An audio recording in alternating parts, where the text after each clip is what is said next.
Alright, there we go. Let me hear them coming through.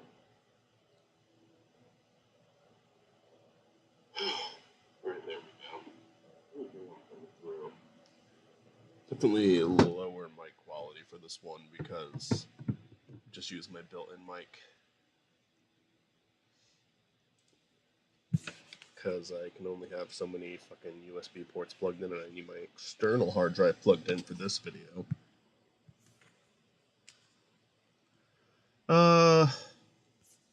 So I've got a list, 24 things I need to draw, one of which is, the last thing on the list is actually going to be multiple drones, probably.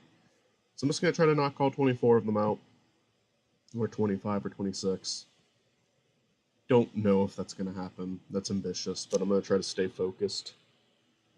And I decided, hey, if anyone wanted to hop in chat or anyone wanted to join a call and keep me company, that might help me get through this, because Year of the Hedgehog 2 is a tedious fucking video.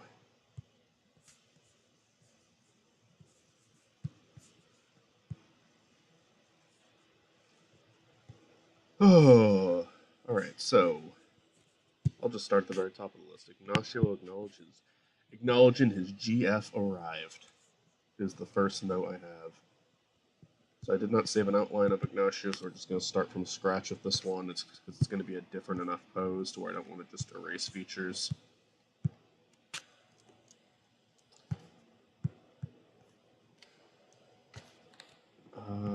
Alright. I'm going to trace over it to keep it similar, but I'm going to ultimately going to be a different drawing. Made Ignacio's head really skinny in this one. He had like a chubbier face in his last appearance, but I don't really have time to redraw stuff a ton with this one. I just kind of got to get it done. I wonder if it'd be funny if he even had like...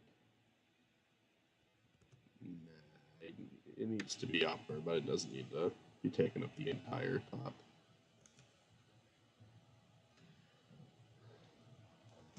Ignacio's a really solid character. He's the best. He's the best character I've ever created.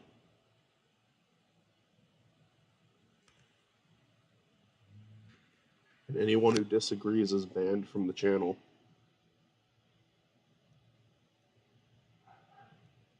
And there's Sadie throwing her daily temper tantrum.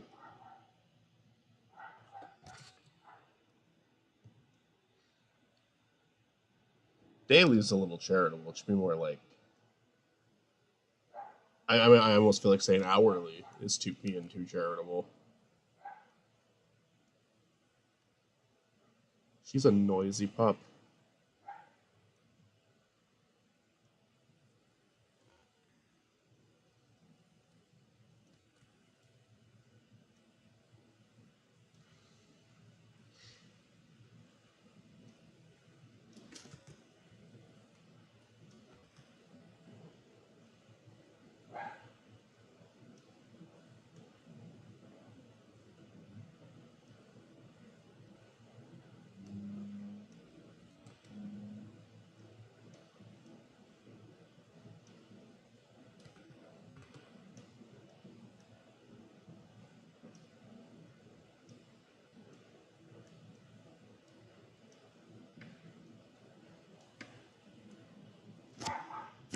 Oh, Sadie. You're a fucking asshole. I'm gonna start the We Hate Sadie club.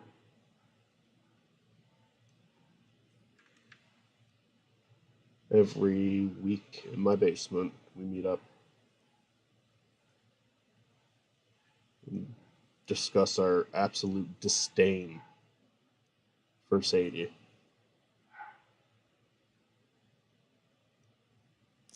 It's too big of a sleeve. Shut the fuck up, Sadie. Shut the fuck up. I'm gonna call animal control on you. You fucking degenerate.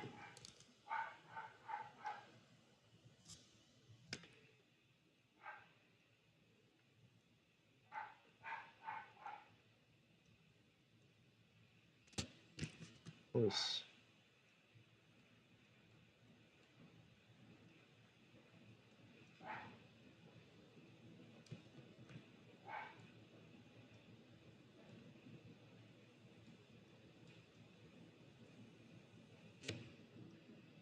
I guess that's a hand, right? That qualifies.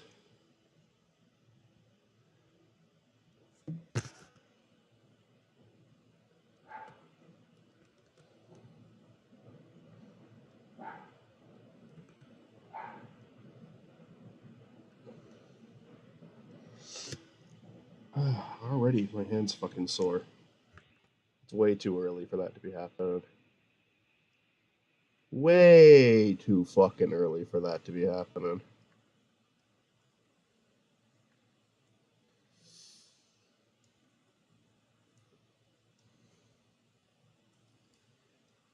I'm gonna have to draw the fucking trash bag again too.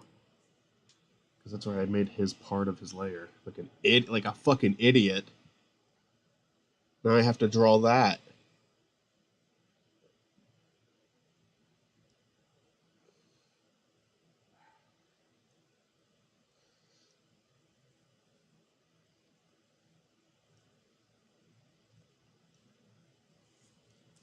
It's so fucking sore already. Jeez, why? I've barely done anything. Hand, why are you doing this to me? I don't deserve to be in pain yet. Give me at least a fucking hour. Shit. Alright. That's a shoe, I guess.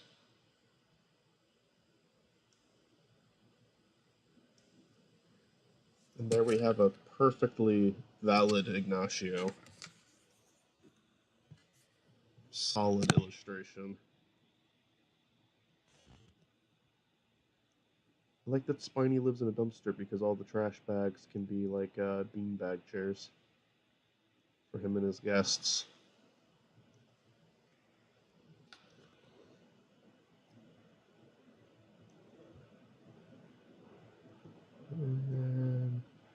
A little off, but nothing too bad. Alright. It's a trash bag. It can be a little messy. We will bring the saturation back up. I think this is the only other shot I have to draw in this pose. I do have to draw Ignacio again, but it's going to be... He's not going to be sitting down anymore. And he's going to be behind a different background, so we'll just start from scratch with that one.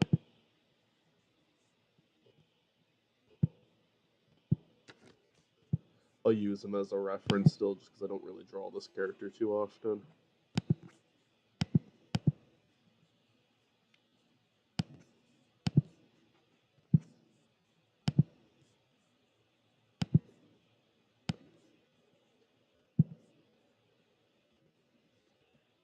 Like you, I hate coloring him with a mouse pad, but I just don't feel like putting my mouse in yet. Because I don't have a bunch I have to draw. I have to color in.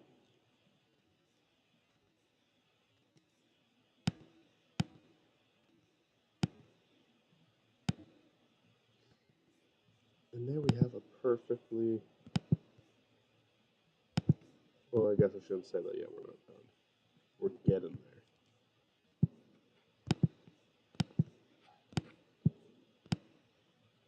I never have a consistent way of coloring in the tongues. I just pick kind of a reddish pink and go with it. Don't do that.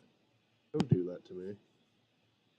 Spiny's tongue is probably an inconsistent color in all the videos. You just have to think about what he was eating that day. If it's a darker red, then he probably licked a red popsicle. If it's a pale pink, he probably hasn't eaten anything. That's the explanation. There you go.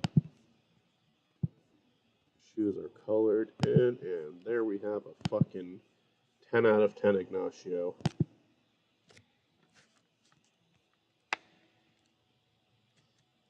And done. Alright, one down. Who the fuck DM'd me? Okay, hi Stuart.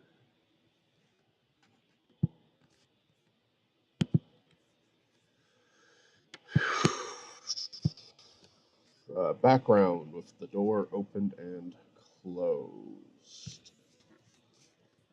I have Spunny's new dumpster as a background saved. Yeah. Oh, right. You know what? This isn't the right one. This isn't what I want.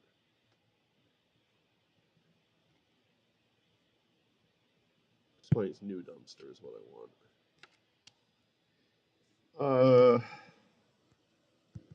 Get rid of all of that. Just keep this.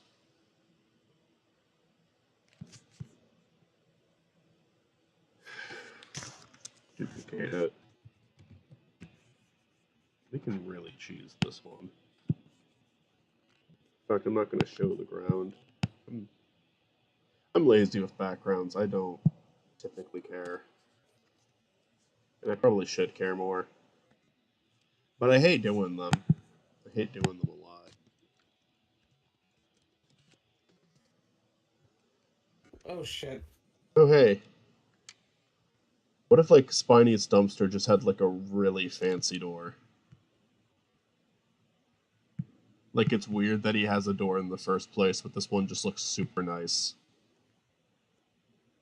The most hyper-realistic door in the world. Stuart, what the fuck are you doing out of the factory? I'm like malnourished. I have like 1,000 million Spiny Norman plushes being made. Oh no. I just needed a cup of water for a break. Michael gets the whip.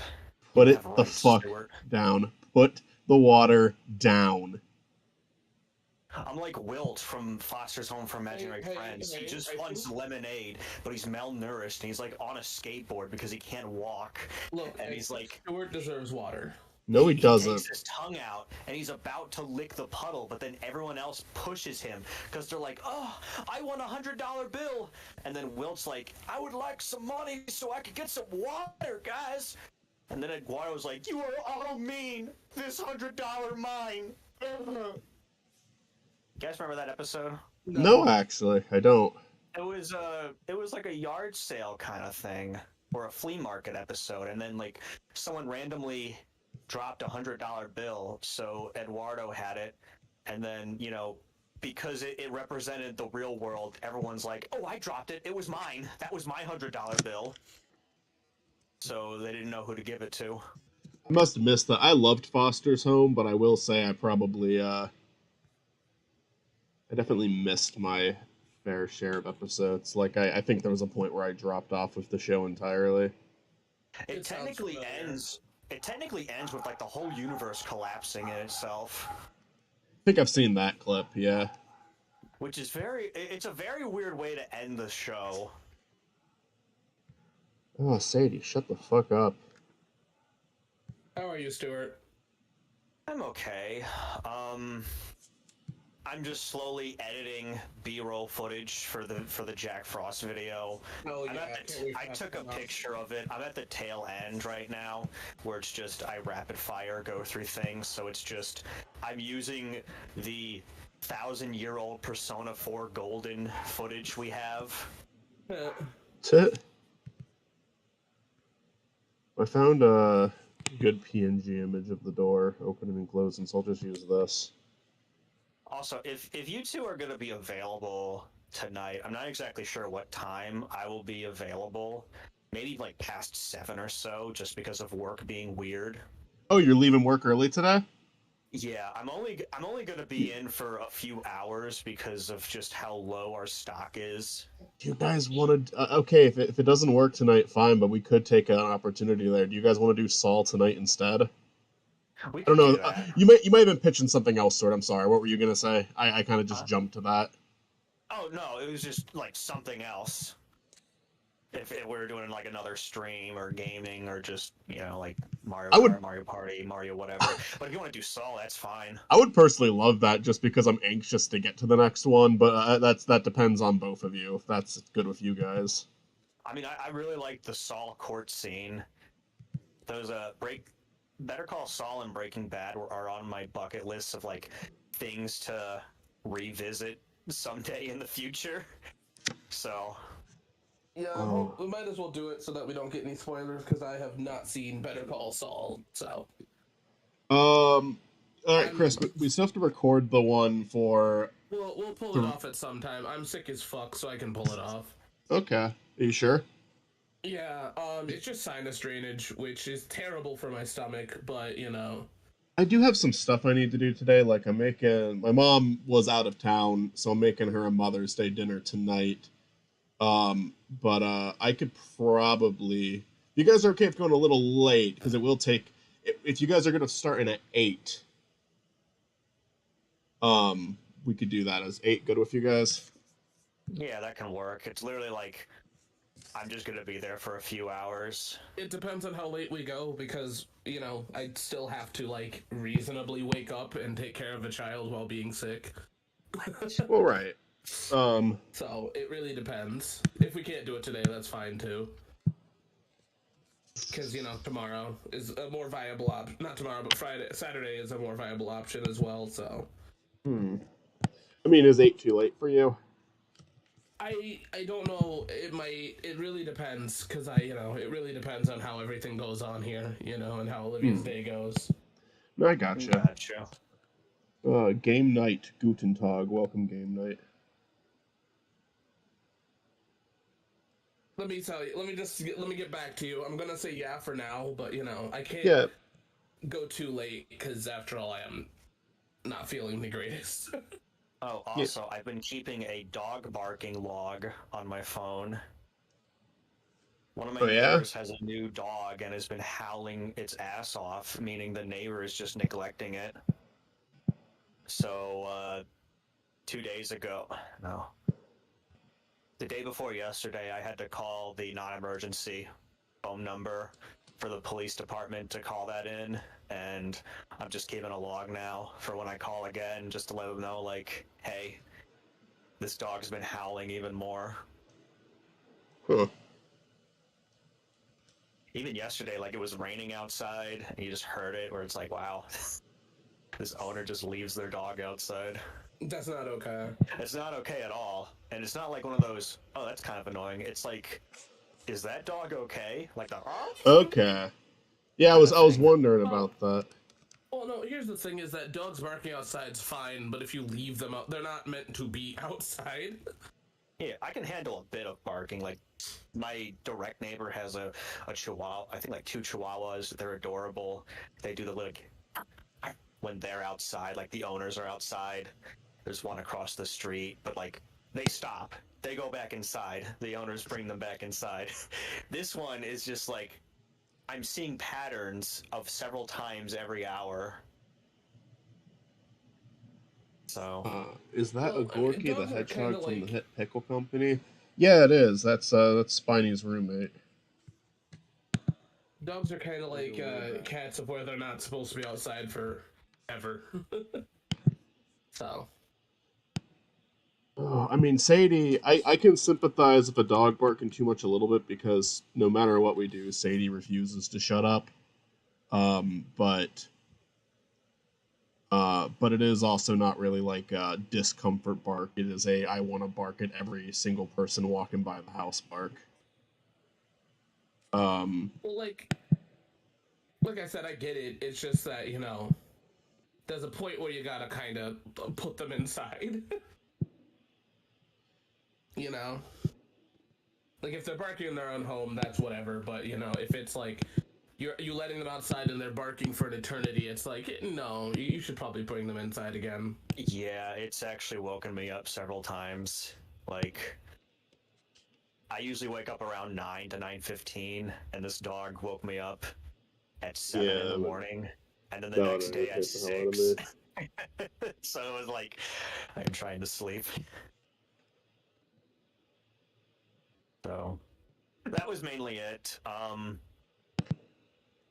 just added some more B-roll footage to just do the pictures because I'm really excited. I'm near the end of this Jack Frost video. I think it's going to be like less than 25 minutes in total, but there's a lot of information jam-packed in it, and when like reflecting back on it, it's like not many people, when they did their own Jack Frost videos, they just went with the basic game stuff and not everything else. So I think that's kind of like what I want to do with my channel, is just stuff that many people just don't talk about that I find interesting. Yeah. So I'm just glad to get this one behind me. That's why I like doing web show videos.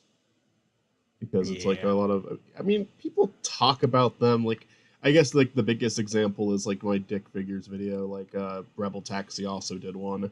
So it's not like some of it, like all of it's non-talked about. But I didn't see a Sonic for Hire video, so I wanted to do a Sonic for Hire video. I didn't see a big in-depth Stupid Mario Brothers video. I don't know, that fan base will make a lot of videos about the show, but I wanted to make like a really lengthy one because I felt like there's so much. Do you remember that one time in Dragon Ball Z when Gohan called Boo R-slur? Good times, though it wouldn't ever happen nowadays. I don't remember that. I think I slightly remember it. That was in the original dub for the Funimation. I think the one that like mainly comes to mind is the so you wish to fight Majin Buu? Fight you? No, I want to kill you. Actually, let me Google it. I think I can remember this scene.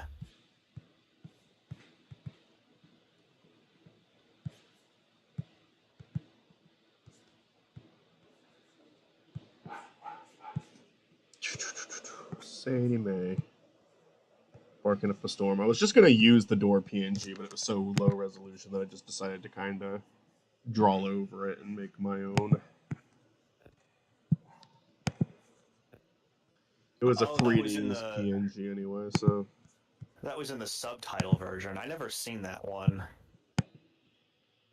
Where Gohan uses the R word. Okay. Oh, you learn something new every day. Yeah, there you go.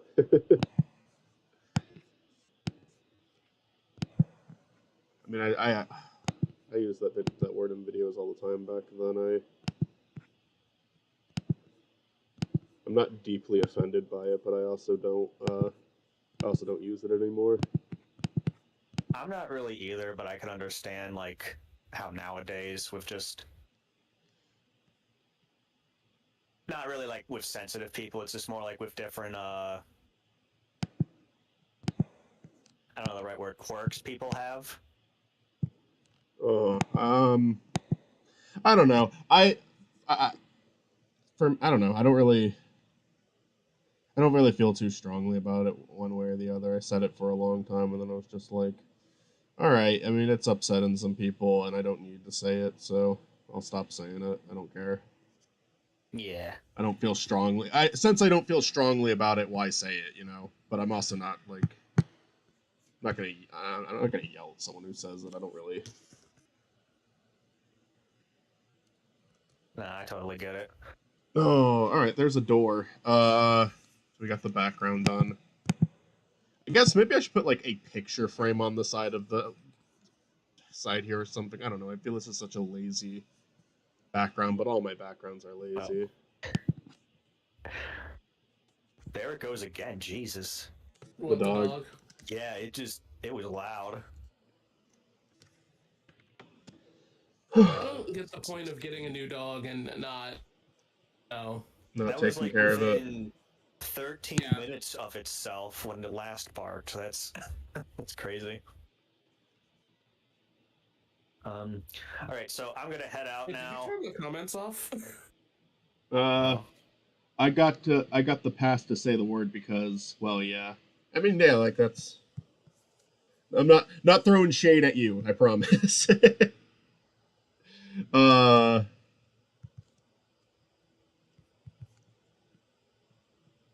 So I was saying I was gonna head out now. Okay. Just getting ready for my before I go to work. I do my workout on the elliptical. Like I said, it'll just be a few hours at work, and then I'll be back.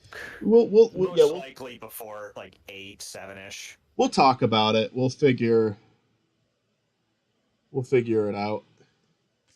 Why'd you think comments were turned off, Chris? It says on my end that your comments are turned off. So, see y'all later. Have a good one. It might be on the actual YouTube video itself, not the chat. It is, yeah. I don't know why. What the fuck can I put in that frame? I know what I can put in that frame. I can put Spiney's favorite game in there. What is it, Sonic Blast? Yeah. You got it. I think, again, can throw my hat in the ring with words because I'm a bitch and I'm going to. Go for it. I feel like at the end of the day, it depends on how much power it gives you as a person of color. It's one of those things of like, it's that word, the word that I'm talking about, it's debated on how comfortable people are. And so it really depends on how comfortable people are versus how it feels to me, you know? Oh. I feel like with the R1 though, I feel like it's a little more indiscriminate, you know? Where like if somebody keeps getting called it and they are not connected to that, somebody could take it as a negative issue.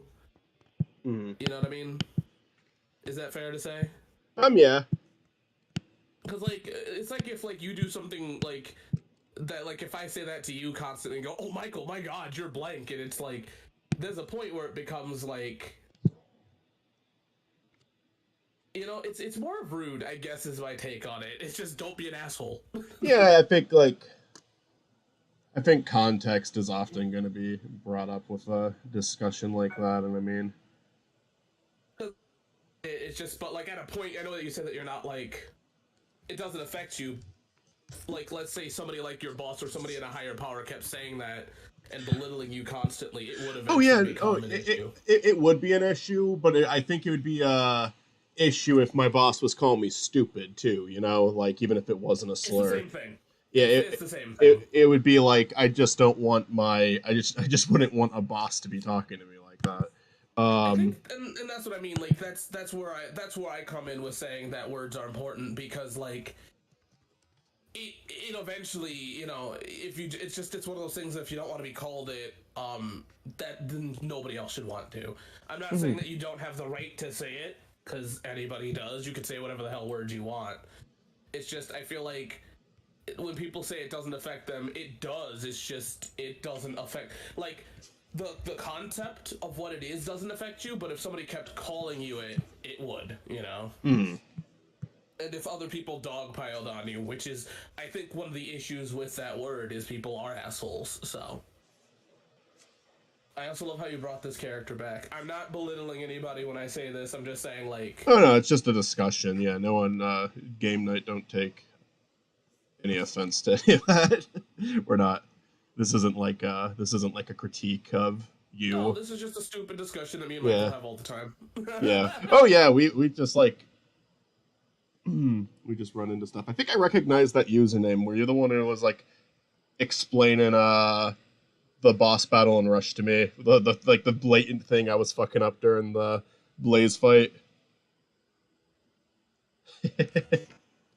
Well, that series was a doozy. Let's just say that. Yeah, Michael said a whole bunch of slurs that we had to cut out. I'm just joking.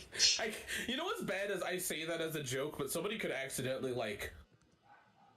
I need to be careful on who I say that with because somebody could accidentally think I'm being serious. Because I've had that happen before at work, actually. Jeez. So, Olivia brought it up to me. That's oh me. God, hold on. Olivia brought that up to me because I made a joke at you saying something very similar. She's like, "Hey, you got a coworker in trouble for that. You got to be careful. Michael has a bigger platform." So. I don't have that like big of a platform. Well, no, it sounds like a stealth jab, and it kind of does. I know that you know it's a joke, but other people might not, especially like since people put up with shit. Oh. Because like we had an era where I put up with some terrible shit. Right. So, I do I do feel like I put up with a decent bit. Not like in a. Not that like not really in like the way where it's like, oh, I have to deal with all this shit. I just feel like I'm typically okay with people saying stuff to me, mocking me. Yeah, but the thing is, I care about you, and I don't want like there to be an issue because once again, your platform is growing, and if I keep saying stuff, people eventually go, oh my God, they're actually, you know, are they that comfortable with saying it around blank, you know? Rush is actually one of some my people favorite. are. Rush is actually one of my favorite Sonic games, so I know a lot about it. It's a really neat game. It's a really neat game. Where would sucks. Where would I'm trying to think of what I would rank the 12 games we've at least uploaded so far. Let me Did your stream end, or is my computer being weird? It's being weird. It didn't end, but I've had to reload it on my phone more than once now. I don't know. It's just lousy internet, I think. Here, let's rank the games. Let's do a little ranking so far. I wanna see how I feel about everything.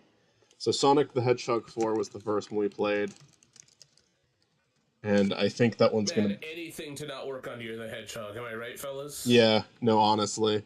Then we did Sonic Colors, which is definitely above Sonic 4, 100%.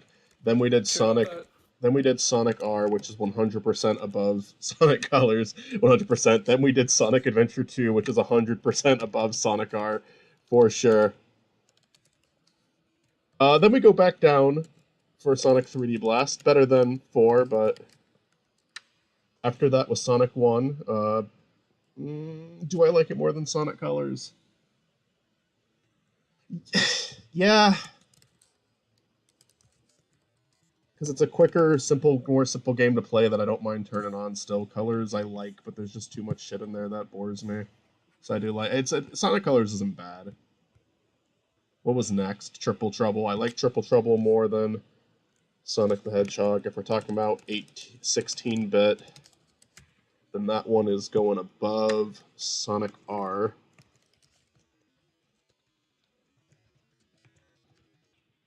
(16-bit), not 18-bit. Hot take: Colors DS is better than Colors Original. I'd love to play it. I haven't touched it, but I know it's like kind of like another Sonic Rush game, right? I mean, wasn't that Dimps? I don't know. I believe so. After Triple Trouble, we did Forces, which is going underneath Sonic 3D Blast. I do think it's better than Sonic 4, but not by a lot. It at least looks nicer and has some good music. Next was Sonic Schoolhouse, which, I mean, easy target. It feels kind of mean to put it there because what was I expecting? But yeah, it's last place. I'm not gonna act like Sonic 4 is so bad that I would rather play Schoolhouse. I wouldn't. You know what? Let me the reason for why Sonic Schoolhouse is bad. Because I wouldn't let my kid play it. Yeah. Sonic Generations. I think I'm gonna put it underneath Triple Trouble 16. No. Triple Trouble 16-bit is close to being as good as Sonic Generations, but I prefer Sonic Generations. It's just such a cool concept for a game. You're writing this down. Oh yeah, I'm taking a break. Super Smash Bros. Brawl is such a fucking stretch that I'm not going to include it, even though we did a playthrough. And then Sonic Rush, better than Sonic R. We'll say that. I'd put a Triple Trouble 16-bit Generations and Adventure 2 over it. At least it commits to full 2D instead of blue. All in you into thinking it's Gen 2. Sorry, but Leia, no problem. Hello. Why is his thumb on the wrong side? Because it's Michael's drawing. Because of a serious accident, and how fucking dare you make fun of him for that? He'll do it. Matt's a bigot. Ask you why his thumb was on the wrong side. He's a bigot. I didn't say he was like a piece of shit because his thumb's on the wrong side or anything. Look at this motherfucker. Anyways, there's the ranking of the games I've played so far. Sonic Blast isn't out yet, but if it was out, it would be number 1. Easily the best game. Say something I can't say. Fight me, Michael. He got hit by a car, you bigot. He got hit by Danica Patrick during the Sonic racing game. Yeah. Alright, welcome back. Hello. I'm sorry for calling you a bigot 5 seconds into the stream. No, he's not. You're right, I'm not. He'll do it again. Without even thinking about I it. joined him. The first thing out of my mouth was a criticism of your artwork. No, he's gonna bring up your old tweets. Oh, I don't even I don't have old... honest to God, Twitter will not get me in trouble. I was so fucking clean on both accounts I had. There's some videos that could get me in trouble, but What? not a ton of trouble. Just some edgier jokes. That's all. Yeah, some of there's jokes in like Tomodachi World that were like, Yeah. I don't think, but he said Twitter, not YouTube. Oh yeah, no, Twitter. I've always been on my best behavior, even when but mainly just because I don't engage with it that much. Because if I did engage with it, I would like, it's not like I'd be saying horrible shit, but I would be starting fights with people because every single time I open that app, I see something that makes me angry. I do genuinely hate it, but That's why I'm not on Twitter. it's a good way to be. It's not on my phone anymore. I do check it on my computer still. I like Twitter. I have curated my Twitter well enough that I do not see things that piss me off constantly.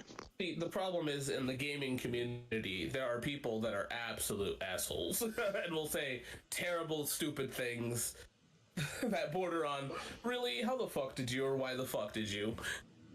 I will also say, not to shit on the franchise that I like too much, but I mean, Sonic fans on Twitter can be a bit much sometimes. I get that. Like, So the I Assassin's definitely Creed- see a lot of it. It's the fucking Knuckles show. Oh my god, everybody lost their fucking minds over that. You know, I love how the new Assassin's Creed game came out with the trailer, right? And it's the Little Mermaid situation of where it's like, wow, I want to say that I am not trustworthy of this game because Ubisoft is kind of a company that's not trustworthy. But due to the fact that it has a character of color in a game, it's like, oop, I can't say shit because of the fact that there's going to be somebody else out there that's nasty. I gotta go for my high school graduation. See you around, Spiny. Well, congratulations, game night. Have a good one. Congratulations. But no, like, that's kind of gaming discourse right now. Gaming discourse is. I mean, like, it's kind of just entertainment discourse. It's really bad with movies now too. You just kind of gotta ignore it. It's like fucking. There's so many like film reviewers on YouTube now where it's like, as long as they don't get like, they're not looking at the quality of the movie. They're looking for, did they talk about this? Did they talk about this? Good, they didn't talk about this. Like, it's just Yeah, no. it's like people like Critical Drinker. That's like that's the best example I can think of right now because I love how everybody talks about him in the negative light. yeah, I mean, I've even like I don't even know who the hell he is, but anytime he comes up, it's always, man, he kind of sucks now. He used to be good. he's a fucking film reviewer that's so focused on whether something's woke or not. Like, and it's like, it's not. He like, I mean, it's too much of a mouthful, you know. It's very obnoxious. It's very obnoxious content, and he's also like, I think he comes up so much because he's relatively popular while doing it too. I think my biggest problem is that the fact that it's like I can't enjoy the media without somebody, or I can't say anything without somebody being like, oh, well, you see, Chris, it's because racist point, and I'm like, all right, we're good here. I don't want to engage with that. Fair enough. All right, so we got a smiling Ignacio. We got a smiling friend. Smiling friend. I have a couple of them.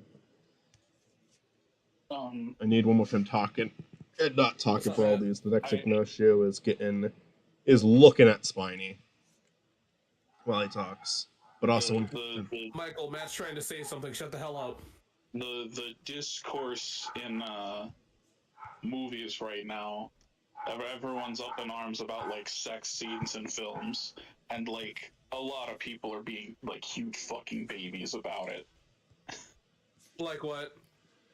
Everyone's just like, oh, the sex scenes so unnecessary. Why do we have sex scenes in films? And it's like, because it's a huge part of life. Because it's a part of life. It's something that we can watch sex scenes in a movie. Yeah, no, I know what you're talking about. I love how there was that popular one that popped up the other day. Someone saying the most unnecessary sex scene in a movie, and it was Crank. And so the person like said, like literally made a correction saying this might actually be one of the most necessary sex scenes in a movie. I think I will say one thing is that I'm not the biggest fan of sex scenes in. I mean, I get why people aren't like don't like sex scenes in movies. I understand this, but like, It's like a demand for it to stop or a critique of anyone who does when it's like, no, it's. I mean, honestly, even if it's not like it's not like everybody who sees value that in the movie is getting off to it, off on it. Which I mean, even then, I don't really give a shit if you do. But on top of that, just watch adult films instead. do Have balls. Go watch the adult films. Do whatever the fuck you want. There's a less chance that someone's being abused if it's just a movie. But debatably. I mean, that's true. I kind of walked myself into that one. I don't know. It's people having a high and mighty attitude about it, but people find stupid things to be high and mighty about. I'll always go back to that fucking Marriage Story thing where people were like throwing a fit over that scene where they shout saying, shouting does not make a performance good. And it's like, there was so much build up to it. Like, did you watch the movie though? So many of the people who were saying that didn't watch the movie and watched the clip on Twitter, and I think that is the intelligence of the average Twitter user talking about film. That's pretty standard. I guess the thing is that I'm not against sex scenes in movies, but I don't 100% find it 100% necessary. It depends on the movie. I do think it's necessary sometimes. I guess. Like, I mean, it depends on, like you said, it depends on the movie. Like, Crank is one of those that, like, yeah, but, like, it really depends on, I guess it depends on how you negotiate or handle sex in real life, right? Mm-hmm. Because, like, people say that it's necessary, but it's not.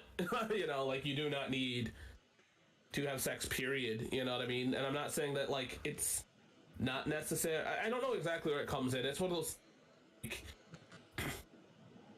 I don't 100% know if I will die if there's not a sex scene in certain movies. You know what I mean? And I think that there might be some issues that do come with sex scenes in the actual real world because of the fact that a bigger form of gravity and the fact that we don't actually talk about we just kind of treat it as, hey, that's intimacy. It kind of can ruin some people and has ruined a lot of people, you know, because there is no literacy to it. Sometimes it's just a sex scene. If that is the way that you want to understand the idea of intimacy and passion, if that's all that you get out of it, then fine. But I feel like sex is a little more than just, you know, that. I feel like, you know, it depends on what it's going for, you know what I mean? And I guess it's just, to me, sex isn't the only way you can show that there's intimacy between two characters. I agree with that. And I don't think it's something you have to do, but I've seen it used in movies where obviously it needs to be there. I mean, fuck, it means even if it's just something like Boogie Nights where it's literally a movie about them shooting porn, of course you need to show that in the movie. I think that's a different take on what I'm getting at. I'm more or less getting at, you're like, talking about like a romance. like, yeah, no, I got that. That makes sense.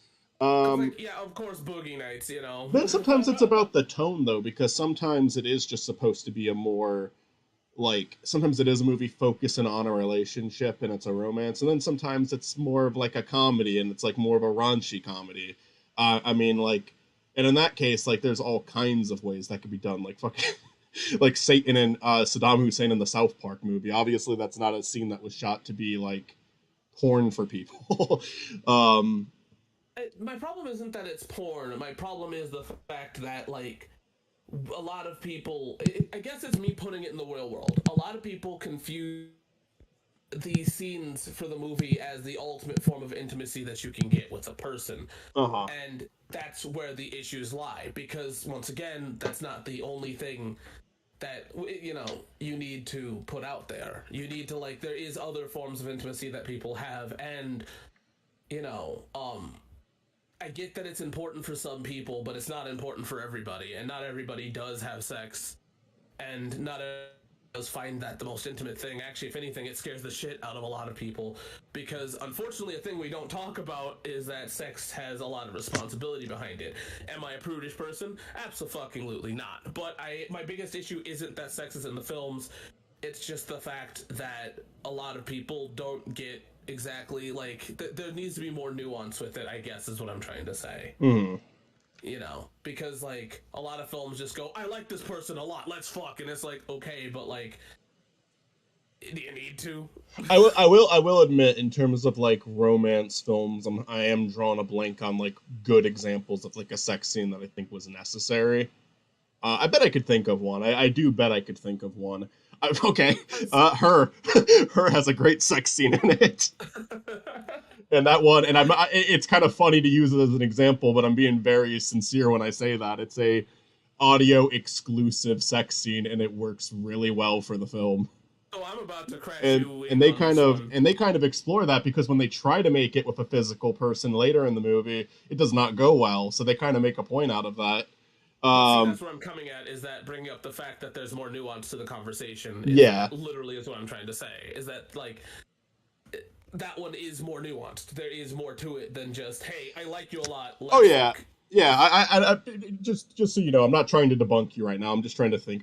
Now that you're bringing it up, I'm trying to think of examples. You know, but I mean, I think everything you said is valid. Like, I don't have a problem with anything you said. The problem is, as much as people don't want to acknowledge it, film is very important to people, and that's how people reflect their lives through it, you know, experiences through it, which is why we have so much of people looking back at older film and saying, maybe we shouldn't have done that, or, hey, this isn't good anymore. It's more or less of people are coming back to standards of today, and that's kind of where I'm coming from. Of back in the day it was fine, but I also feel like a conversation needs to be happened with sex scenes, and that is the argument of maybe we should stop letting people think that this is how life is, and there should be more of a nuanced talk behind it, if you know what I'm saying. Yeah, no, fair enough. I think that's perhaps an argument against how sex is depicted in film rather than whether or not it is depicted in film. For sure. All I'm I saying is that it's not 100% necessary, and the fact that we're even having this debate kind of proves the point that, like, there needs to be a heavier conversation with it, because once again, not everybody. Hell, I can give a great example. One of my friends got abused in a relationship because they are ace and they are sex repulsed, but people expect them. You cut out a like that, little you know? bit at the end of that, but I think I got what you said. Yeah, No. is that I mean, I think it's bad to it's have just that, like, have that expectation immediately too. Like, I don't know. I mean, I guess it's something that should be like, if you're going to be in a relationship, that's something you want to be open about, obviously. But it's sure, like, it's. Now, if I can add one thing, is that I think the conversation does have to happen, but I think we also have to drop the prudish nature of the conversation of sex in films, because, you know, we have a gross feeling or talking point about sex of where people are like, it's abstinence or nothing, and it's like, if it's that way, then be that way, but it's not. And I think that all I'm really trying to say is that we need to have more conversations about it, and the film industry and also people in general are not willing to have that conversation. You know what I mean? Mm-hmm. Is that fair? Yeah. I think that, I don't know, do you have anything else to add, Matt, before I say my next thing? It's about this, but it's kind of about something specific in this. I guess, let me put it this way. If, like, I don't know, I don't have a good example. All I'm trying to say is that I'm not against sex scenes in films. I actually do believe that more people should actually have the conversation about it, because, you know, people live off of media. People live off of it, and you could say that it's not our fault, but it kind of is to a degree, where, you know, I think we should be having more conversation about media and how it's not exactly relative to life, but also, because, I mean, I'm not saying that media is bad. Media is pretty good in most cases, actually. That's why we have the woke argument, and they're being everywhere, is because a lot of people don't go and touch grass, and instead watch TV. So when they see somebody else on TV that is not like them, and it's tolerated, and they're seen as like cringy for not tolerating it, it could teach them that maybe they're not right. So, you know. I remember when Does that make sense? No, I hear you. What's a perfect example of that? What? What's a perfect example of that? South Park's a perfect example of them talking about social things and them being like, "Hey, this is how shit is. Get over it." Uh-huh. I was gonna mention Better Call Saul since we're watching that. I remember there was an article when the show was coming out. I think it was around its fourth or fifth season of just. I thought it was a good article. It's just the person saying like Jimmy and Kim have their relationship, and it's like a very well written one, but there's almost like zero intimacy. Oh, you know who it was? It was the fucking creator of BoJack. It wasn't even an article. It was just his Twitter account, and he was just talking about how like he's noticed it's a it's a show where their relationship is like a major part of it. It's a huge focus, and yet very rarely do we see intimacy between the two. And he said he was just talking about how he thought it was like an interesting decision. Yeah. And I think it's because a lot of TV shows are gonna like go for the excessively intimate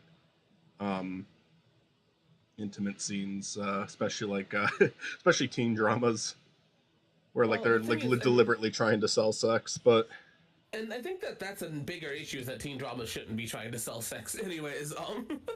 There needs to be sex appeal in SpongeBob. I'm sorry for making a joke out of this, but I can't help it sometimes.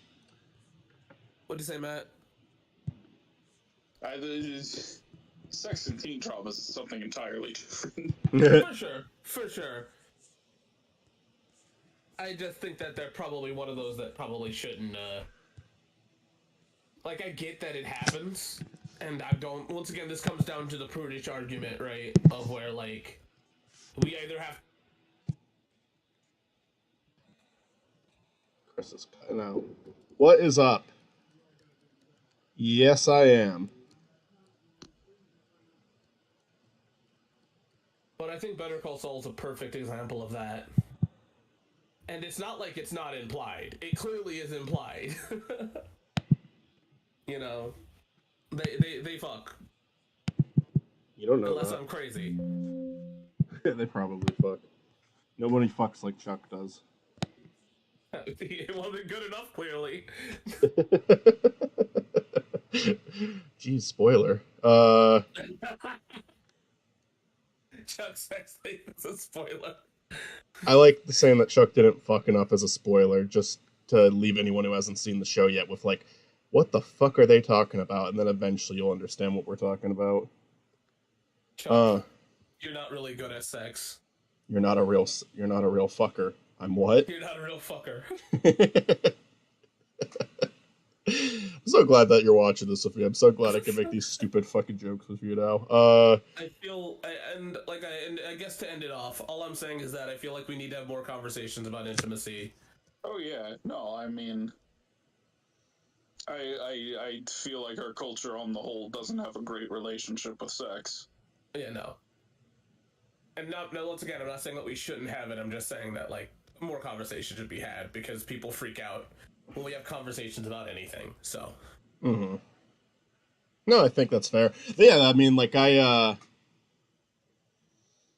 think that's all fair. Like that's why even like sometimes like we're talking about stuff, it like it'll take a second for me to like click with what you're saying, or not you specifically, but just any time. But that's why I like letting the conversation go. That's why I like staying quiet for a bit. Not because I'm like listening to you and thinking this is fucking crazy. What are you talking about? It's more so just like, all right, let's hear this. Let's hear this. It might change the way I look at a certain topic. I definitely yeah, I mean I'm most of the sex scenes that I can think of, and like as like a good example, might completely have like a different context from what you're talking about, so I'll give you that. Well, I mean, I'm not saying that there's anything wrong with them. I'm on the side of where it's like there's nothing wrong with them. I just feel no, like... I got you. I feel like whenever somebody clutches their pearls, I'm like, really? Let me like I think we need to have more of a nuanced conversation, but I also feel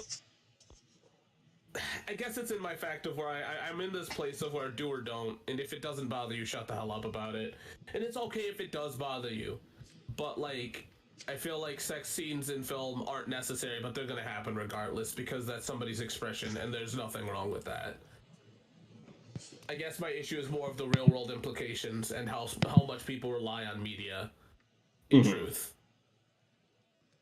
Yeah. I think sometimes people might also misinterpret. Like, I mean, I shouldn't say sometimes. People always misinterpret film and the intention, and I think that's why that's why you have people calling like the shouting scene in Marriage Story, uh, just like is that pretentious. can I be honest with you? Is that really them misunderstanding the scene or them just not watching the movie?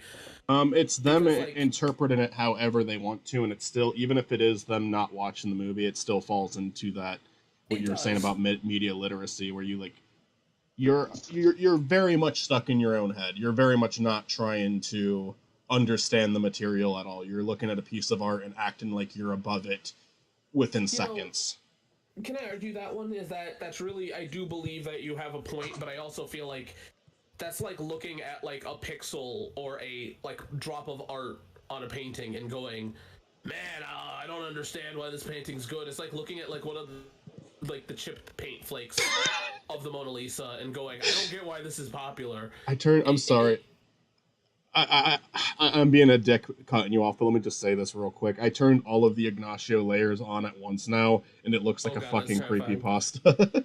Yeah, but all I'm saying is it's like looking at one of the chip flakes of the Mona Lisa and then getting mad that so many people hyped it up. It's like, no, you're not actually experiencing the art. So, maybe shut the hell up. Maybe. Maybe shut the hell up.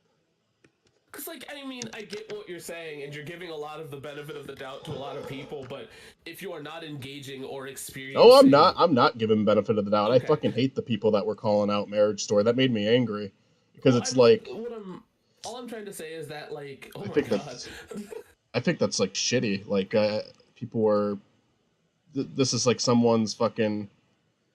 There's like some. It was such a well-made movie. So like so many people poured their heart and souls in it, and you're just dismissing it because you don't like the shouting. And that's Fuck the thing that's off. funny about it is that, like, it's not a fair take. In truth, it's a take that exists in a place of you not engaging with the art, and Yeah, that happens a lot, mind you. Shit, that's a lot of film discussion to a degree with and terrible film reviewers, and but look, like you can look at that scene and be like, "Oh, this is just uncomfortable and depressing to me. This isn't what I want out of a movie," and that's perfectly fine. Like I'll bring our friend Mitzi into this. I do not think Mitzi would like Marriage Story, but I also don't surprised think they Mitzi do. would. What? I don't know. I don't Um, honestly know. but No, I think I would. but I do think that it's like. But I don't think that they would act like they're high and mighty and above it. You know, like that's like where Oh the yeah. argument I'm coming from is like where people are they don't dislike it because it's making them uncomfortable or it's just not their type of movie. They're disliking it because they look at that and they like just scoff at it and like think, oh, I'm better than this. I'm smarter than Can this. I I be forgot to chew the fucking buttons on every single one of these. God damn it! All right, got to do that now. can I bring up my issue that I have with it? Sure. Is it's the issue of people going, I don't like it, they could have done it better, and then you immediately go, how? And they go, I don't know. I'm not the filmmaker. I shouldn't have to say like, words. because when people go, oh man, yelling isn't good, then why explain yourself. Why isn't yelling? Like, yeah, it's not always good acting, but explain why. And then if they go, well, they're just yelling for no reason, well, there we go, you didn't see the fucking movie, so. Yeah, they're yelling after trying to get along with each other and do this like properly for months. It all comes out at once. Like both of them feel like their lives are being ruined. It's and immediately and people never talk about the scene where immediately after they break down, cry, and apologize to each other. Like it's there is a lot of emotions going on in that scene. And that's the issue, is that, like, once again, it comes down to you need to engage with all forms of the art. you Yeah. know And I see why you're frustrated, and it's once again, it's and at this point, it's just petty because no one's been making that point about fucking watches like Marriage Story everybody for starts making that point years. again. Yeah, it could happen. I mean, certain arguments come back to the internet for sure. Um, and I mean, I have my own version of that, like where I see something and I'm just like, I don't get what other people like about this, but fine. I'm trying to stop acting high and mighty about it. It's a lot of the times when people say that, oh, Simpsons actually got good again. Oh, SpongeBob actually got good again. And I watch what they're talking about. I'm like, I don't agree even remotely. I think this is just as bad, if not worse, as the old stuff. At least both of them are at least trying to do more stylistically with the animation, which I can give them props for. But I think the writing is just awful in both of them. I do want to watch that Larry episode. That Larry episode looked pretty good. I think the thing is that there's also a point where maybe you're just done with that material and you want to stay in a place that you've been in for years. Mm-hmm. I'm not saying that negatively. Sometimes you just need to. I was actually talking to Olivia about it yesterday, actually, about how if they made a new Ratchet and Clank game, would I actually enjoy it? Mm-hmm. And the answer is no. Because I think it ended off where it needed to end off. And in my mind, I don't think that there'll be anything... And there's a point where I don't think that there'll be anything that can impress me, and I know that that's a negative way to be. But, like, unfortunately, sometimes you just are done with a project. Sometimes you're done with something. Sometimes you're happy where it was, and it can't get better to you. And that's okay. Does that mean that you should ruin other people's enjoyment? Absolutely not. But it is okay for you to end off in a place that you think is that is perfect. Now, it's always good for you to be open to it getting better, but sometimes it's just not possible for you to do that because of the time that you put into it, and there's nothing wrong with that. Somebody could argue that there is, but your feelings aren't there. Like, your things that you're tied to aren't there, so... Yeah, like, I'm only ever gonna do, like, a super negative, like, review if I feel like I can... I mean, I guess Hall of Victories is pretty consistent negative review, so that's a lie, but it's like...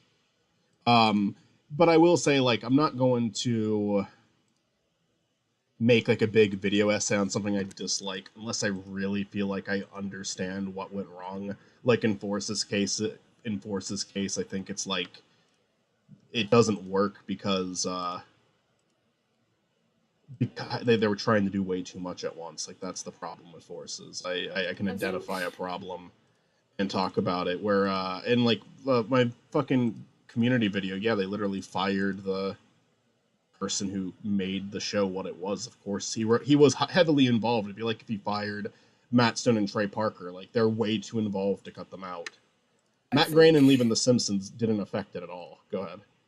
I think the thing is, when it gets right down to it, I'm not afraid to do negative videos. I don't like doing them. I haven't done one. Hell, my most negative video isn't even out yet because it got delayed. But I feel like when it comes to negativity, I like to put it in, it's my own negativity. Like, there is some things that are objectively wrong with things. No matter what, I know that there's a debate for that where people are like, oh, well, I like it. No, some things that are objectively wrong as the video games. There are just games that are just fucking broken, you know? There are games that are unplayable. But I dislike my Yeek video because of the way I approached that one, where it's like, I went into it with the mindset that I like this game and I want to defend this game since it's mainly shit-talked on the internet, but I also want to understand where the backlash comes from it and my own annoyances with the game, and I feel like I just, like, honest to God, it should have been, like, a defense or just not been made at all. Because I feel like every single point I made about it was, like, something that someone else already said. Can I bring up a point with Yeek, from my opinion? Sure. I just don't like the way I approached that one. I think I should have rewrote it. Maybe. Can I bring up a point about Yeek? Sure.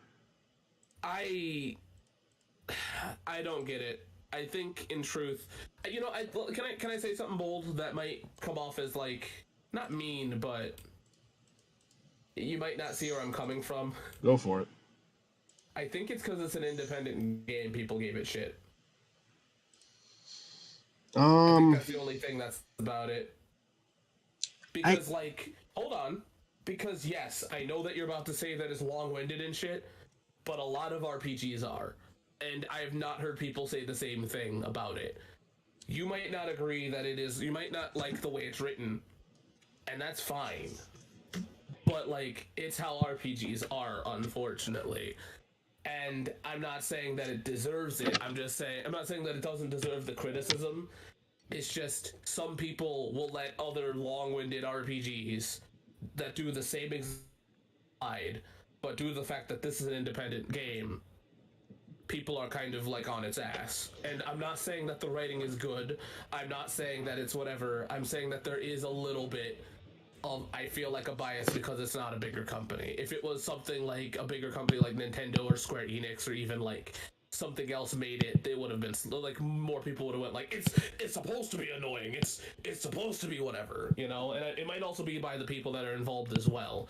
That might have also been the issue. Well, I mean, the people Independent games get involved shit. didn't help themselves because they Yeah. went on Twitter rants accusing people who didn't understand their game of being stupid, and that's not something I'm gonna get down I'm behind. not saying that you have to like it. I'm just saying that it's No, nothing no. new for the genre.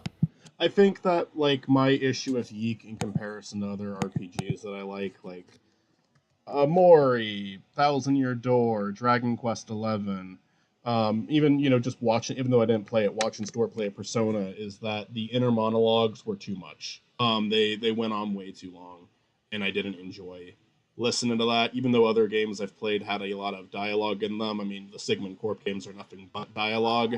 Tome, I think Tome is the same thing, which is funny because it's another thing with fucking Kerbifer in it. The Tome RPG, I think, is another example of just like, I do think there's a such thing as to writing too much dialogue, and I don't like. I think it has to be pretty extreme though, because I think an RPG is, yeah, it's supposed to have a ton of dialogue in it, and I normally love the dialogue.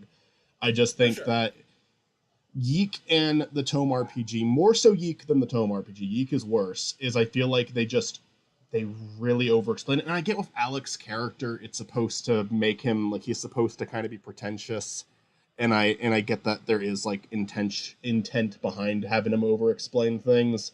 I just don't like the decision. Because I feel like they communicated that perfectly fine with the way he talked to other characters, you know? I don't think that the monologues were I don't think that they were necessarily needed at all, but if you were gonna have them, tone them down. And can I be honest with you? Sure. Didn't they do that? Honest to God, my understanding is because I looked up a video on that mode to see how much they changed. It doesn't actually affect the game that much at all. In fact, it only really affects the first 2 chapters. Okay, well, that's fine. But my point is that they tried, right? And they heard. And I think that that's better than most fucking game companies out there. I'm playing, once again, devil's advocate for this game that I have not played. And honestly, I'm not going to play it. I have no interest in playing it. The only interest that I have is that you enjoy it. I like the story. I like the graphics. I like the artwork. I think it's a very unique looking game. I love the music. I like the characters to an extent. My biggest problem with them is I think Vela is almost as unlikable as Alec. Not as mean, but as equally pretentious, and I feel like they're trying to act like she's not. So even though I don't dislike the character, that's a problem I had with her. And then I feel like some of the other characters just needed a little bit more time to grow. Hi Mitzi. Michael is introduced in the first chapter, and then he's like almost absent again. Like he barely speaks until the end of the game. And I think if I'm gonna be once again playing devil's advocate, these are people that also are not heavily known for game development, so I feel like we should let it slide a little bit. They did a great job in a lot of areas.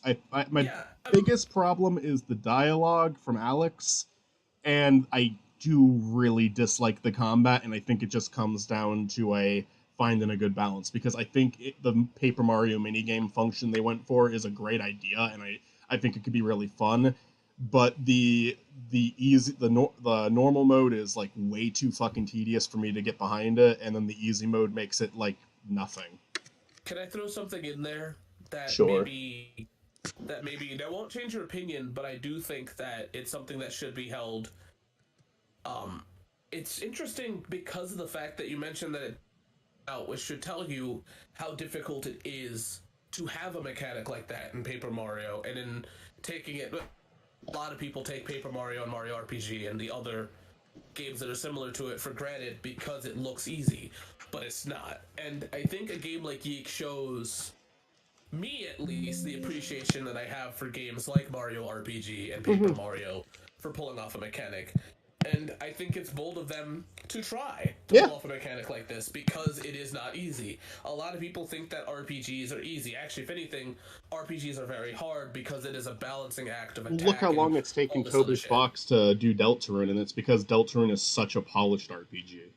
Like, there's so much going for it, and it's like, oh my god, the weight is fucking killing me. I can't. Like, it's been like 4 or 5 years since Chapter 2 came out. It's been ridiculous. Let's go back to Toby Fox for a minute and even bring up the fact that with Undertale, that was also a note that just happened to work out. I mean, not really happened, but the way that they did the RPG mechanic of you being able to block and dodge attacks has not been done before like that. It is a bullet hell in an RPG skin. Yeah. And that is not an easy thing to do because he's one of the first to do it. If not the first, it's a mechanic. Therefore, it's interesting and we appreciate it more that it works, but I do think that when a mechanic doesn't work, it should allow us to appreciate the times that it does more. I guess looking at it in a gratitude way. Mm-hmm. Yeah, I mean, I agree with you on all of that. It's still not going to make it fun to play if it's not implemented correctly. But I can appreciate that. Yeah, I can absolutely appreciate it because all the mini games they threw in are enjoyable if they worked right. If the reward was there, because in concept most of them are pretty damn good. Like, they look nice, the graphic for them is nice, and yeah, they function like a fun little mini game to do the attack. Like, it's a good idea. If I can throw one more thing in, actually, to bring up something, as much as we're complaining about Yeek's game, I would say that there is worse RPGs that have tried this, such as Sonic. Oh my god, no, that, I'll say this, Yeek, I was happy to complete... Letters aren't numbers.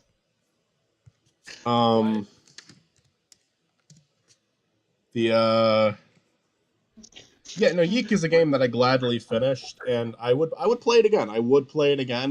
They're doing an update for it where there's going to be more content. I don't know if it's an extended ending or what, but I'm going to play that when it comes out. 'Cause I like the game.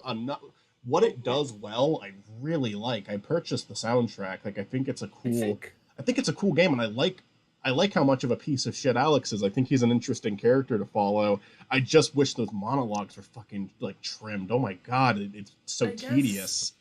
If I can throw my 2 cents in it, I do wish that you would have defended the game more when you did a video on it.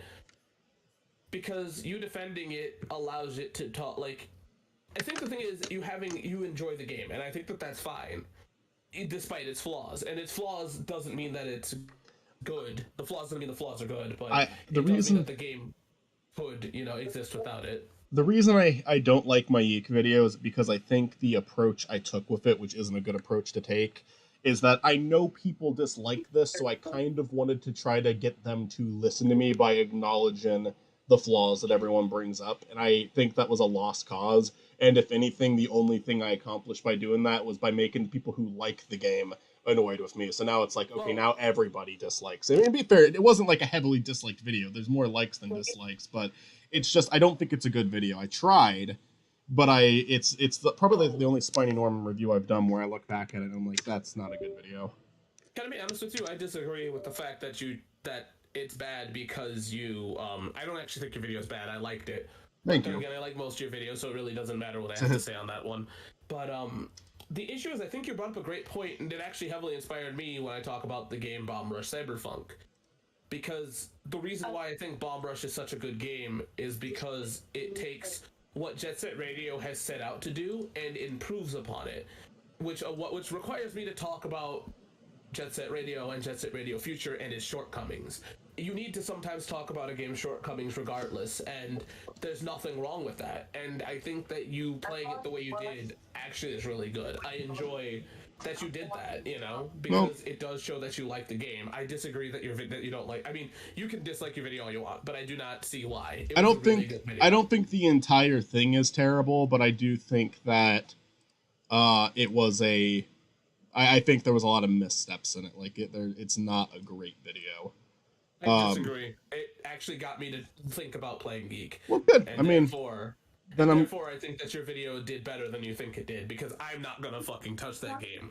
But the fact that you even had me consider it means that you did a good job. I understand that you don't like the backlash that might have came from it, but it's not. Really it's not that I don't like people... the backlash. It's that I agreed with the backlash. That's like the worst type of criticism, where it's like I'm fucking with you. Like I that's because it's like, yeah, I can't even like. At least when I disagree with it, I move on with my day. When I agree with the backlash, it's like, all right, how do I avoid doing this again? Can I argue that there's nothing wrong with agreeing with the backlash? Oh yeah, no, I don't think I think it's good. I think it's a sign of like willing to listen and trying to improve your. If you're going to talk about someone else's work like that, you better be willing to improve yourself. You better be. Well, I think the thing is that all you said is that you see it, but it doesn't affect you. It doesn't matter. Mm-hmm. You know, you see the issues with what they're talking about, and you agree with it, but that still doesn't affect, or it doesn't ruin the game for you, and that's how I took it. It's just because you agree with, like I said, I'm going to be honest with you, Jet Set Radio is a game that a lot of people like, but I'm going to tell you this right now. The spray paint mechanics and the roller skating mechanic itself is hard. It's rough. And it can turn a lot of people off. And people would go, oh no, well, you just gotta get over it. That's really cool that you have to, but not everyone's going to, alright? Right. And that's just it, right? Like, yes, you acknowledge that there are problems in this game, but it doesn't seem to, you know, be the worst thing about it, you know what I mean? I don't know. I gotta rewatch your video. But it's the best character. What's up, Matt? Can I get you to check out the new Spiny comic I dropped in the in the Spiny chat? Yeah, let me read that. Awesome. the Spindly chat. Spindly. The Spindly Norman. I can't wait to show everyone my rare dynamite collection. All right, good start. I can't wait to show everyone at work my lit match. What? All right, 1 second. He's not allowed to read the comic. How much is the delay?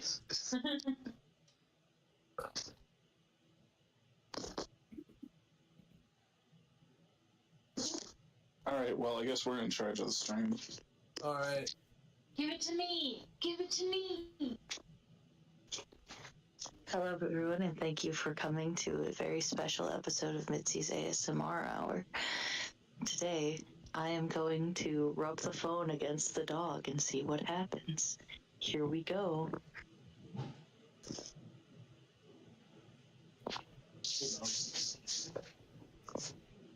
Is Discord suppressing the noise? It sure is. Damn. Now you can't hear what it sounds like when I rub the phone against the dog.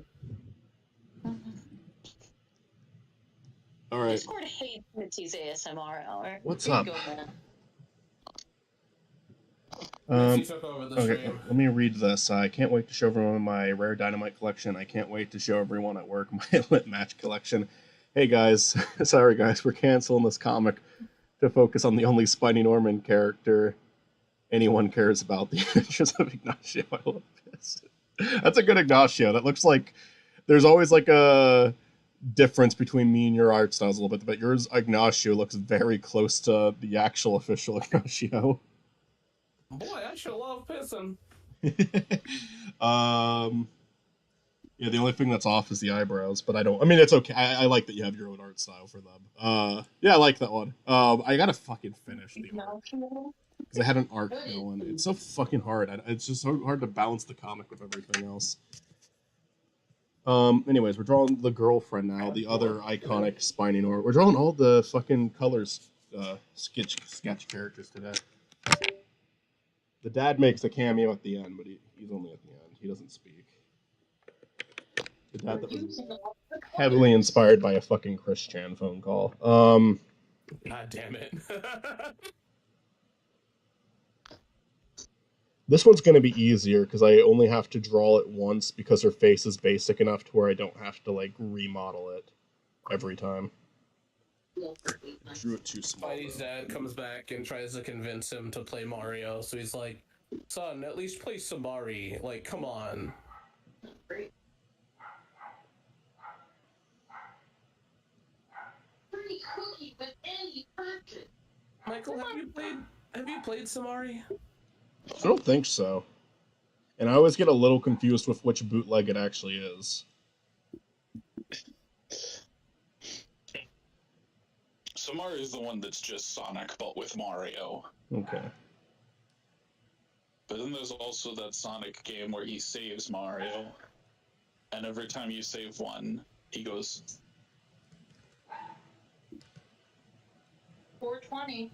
It's supposed to be 425. Well, what's great about it is that, isn't that like a Speedy Gonzalez game? It's a Speedy Gonzalez game.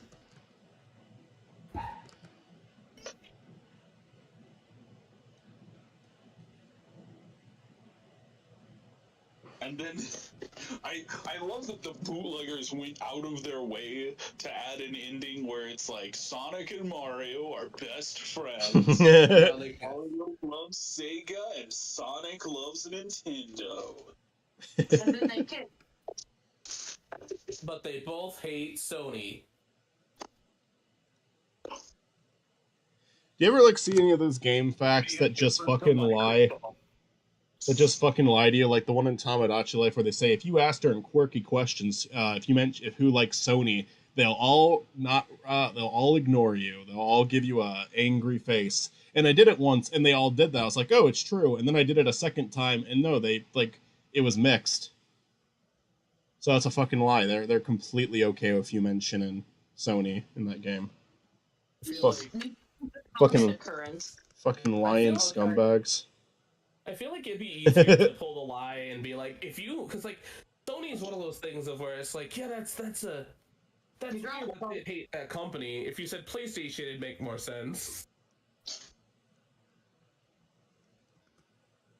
Like Tomodachi Life hates Sony TVs.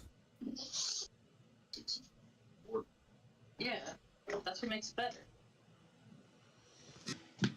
Add a little bit on the pizza. Needs to be a little taller. Caffeinated? Is this a energy drink or is this just a soda? Hey Michael, if I change Chris's design, or chibi Chris's design for a video, would that be an issue? No, I mean, do you want me to change the design in No, it's just in the adventure episode we're changing it, so... Is it like a permanent change? It's permanent whenever we talk about modern Sonic. Okay. Is it going to be like more of a modern? It's modern, Amy? yeah. Yeah. Yeah, it's not a problem. I mean, just let me know if you ever want your character to be updated. Obviously, Stuart had a pretty major upgrade in his character's appearance in these videos. I'm willing to do it. Just like not the only time I wouldn't be willing to do that is like if we're in the middle of one where you're already being drawn a certain way. Like I'm not gonna redraw everything, but I'm not going to change it much. It's just it depends on what Sonic game you're talking about, which unfortunately means I'm going to be in the more modern costume more than probably class. Yeah, I mean, if you want me to like migrate to that eventually, that's fine. I can do that. We'll see. Yeah, that's just an outfit too, so that's not like a huge change. Not Tell at that least to animators. not for me at least, but I'm not like a full-blown animator. I'm just doing these little PNGs with a little bit more effort than I don't want to say than your average PNG tuber. I definitely draw more expressions than most of them do, but they just kind of get a professional to do like 4 or 5 really good ones for them. Then I have like a shitload of shitty ones. But I have a lot of them. The expressions change a lot. I redraw Spiny in every video. Very rarely do I use old PNGs. I'll use it if it's like a stream thing or if it's just like a quick thumbnail, but even then I typically try to avoid it. She looks like she could be a character in Teen Girl Squad. A conversation that I know Michael does not give a shit about, but I'm going to initiate it anyways. I think it'd be really cool if Amy got a new design. I'd be okay with that. Why would I give a shit about that? It's Sonic related. Exactly. I think they should bring back the teal dress. I think the teal dress looked nice. As opposed to, like, I guess it was like a teal top with an orange skirt, but I don't know, the full pink look, it's just not as colorful. I like both. I've always been okay with either or. I think it's just enough time has changed that Amy's costume. I like how they changed her like spite, her quills, just because it's like it felt like that was a good way to like make her look a lot more different from Sonic, which was a good call. For sure. I just think that it's about time that she gets a new costume. Yeah, I mean, To be fair here, Sonic hasn't This had a Boom joke-like kind of- adventure, so it makes sense. Boom. I know it's not the same continuity. Boom kind of did that, and I think the design they gave her for Boom worked really well. Oh, for sure, but like that didn't stick. Yeah, no, that's true.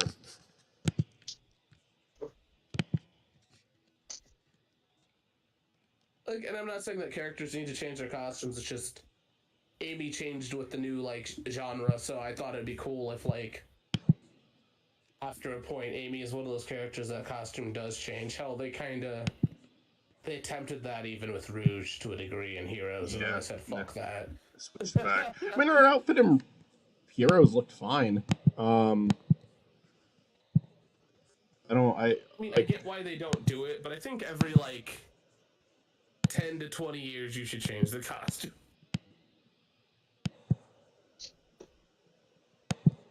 Can we talk about how only the female Sonic characters wear clothes? Yeah. Robotnik wears clothes. What are you talking about? That's just you assuming his gender. He's an egg, Michael. He doesn't have a gender yet. He hasn't hatched. He goes by he. Yeah, but he hasn't hatched yet. We don't know. Alright, fair Shaped enough. of the female form. Girlfriend happy to see, and alright. Girlfriend angry to see. Princess Sally. That's the only one. Princess Sally has no shame. You I don't feel make like friends it's with just the Archie salad. comics that have no shame. Archie comics. Ken Penders has been drawing the classic Sonic characters again, the ones that he doesn't own. Call the police. It's his Robotnik actually looked kind of good. He drew Bunny and it looked fucking horrifying. It looked disgusting. And then he drew Robotnik and it was like, that's actually kind of good. I mean, he's okay at drawing humans. But he doesn't want to draw humans. He wants to draw animals. A furry that can't draw people. Because, I mean, technically, like... But, like, reversed. Because, like, technically Sonic characters in Archie don't wear clothes. The female ones don't always. Like, Sally they have didn't some at piece of first. clothes on them, but, like, not all of them have, like... Are like Amy and all the other characters. You know, Sally started off with no clothes, and then they gave her, like, a blue shirt. But not even, like, a Not pole even a shirt. shirt. Yeah, it's like a jacket, kind of. They gave Sonic a scarf and Boom. Yeah. They all had bandages to compensate for their nudity. They're like, It's like okay, we Knuckles. gotta put some clothes on this guy. And they were like, okay, how's this? And they're like, good enough. Because They made Knuckles wear a- is just wearing a shirt. They put that Australian hat on Knuckles in the OVA. Yeah. Yeah, like half of Knuckles' race is like they put. You know what's funny? Because Ken Penders put like clothes on the guys, but just kind of half clothes the girls. And, I will say, like, if you want to, like, make an argument that it's weird, I won't disagree with you, but at the same time, I do think that the way the characters designed look good. Like, I think Amy with the outfit looks good. I think Sonic without an outfit looks good. I think design-wise, it all works.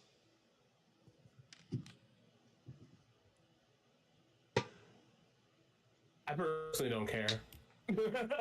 I'm just saying I don't really see an issue with it, but I also, like, it's definitely a talking point. it's Sega Sonic really doesn't put like female characters in clothes, but like other media does for some reason. So, because like Archie was known for putting like Knuckles characters in clothes, like they were constantly clothed.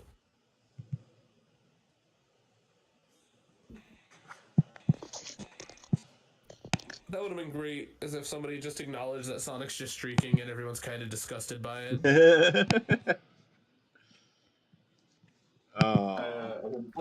Like Sally. I've been watching a regular show, and I thought it was funny that they did acknowledge that like Mordecai and Rigby just don't wear clothes. Even though pretty much everyone else does. Most of the other animals do, yeah. That'd be great if they're like in comics. They're like, Sonic, it's okay that you're naked, you're an adult, but why do you have Tails with you doing this? Rigby's brother doesn't, but because of his form, it actually looks more awkward that he doesn't wear clothes. It sure does. But his parents wear clothes. Like, I started walking around naked because you did it. You have a favorite episode? Because my favorite episode is like possibly the dumbest one that could have been my favorite. I don't know why, it just cracks me up.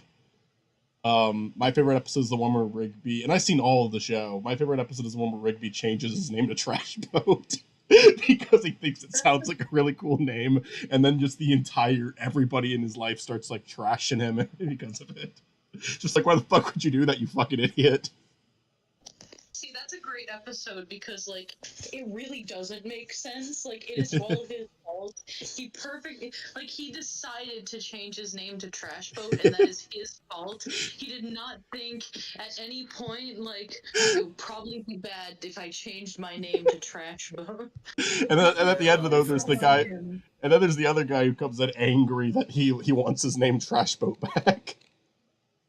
Like, it's just such a stupid episode, and that's why it's my favorite. Like, other high contenders would honestly just be the finale, because the finale is really well done. Oh, for sure. And that exit shop something, I forget. It's the one where they like have a bunch of callbacks and everybody loses their memories temporarily. That one's really fun. One of their Christmas specials was really fun. Yeah. I think I just like regular show too much, but Garrett Bobby Ferguson is always going to be my favorite episode. That one's hilarious, and that's actually part of the reason I like that special so much, is he comes back as like it's either him or his son comes back as like the main villain. I forget. I think the only episode and it's because like it's a tired argument that needs to die, is the rap episode with Pops. Like no, it's like it's a complete bias, and if you like it, then I thought it was okay. It's an argument that people keep saying, and it's like, shut the fuck up about it, please.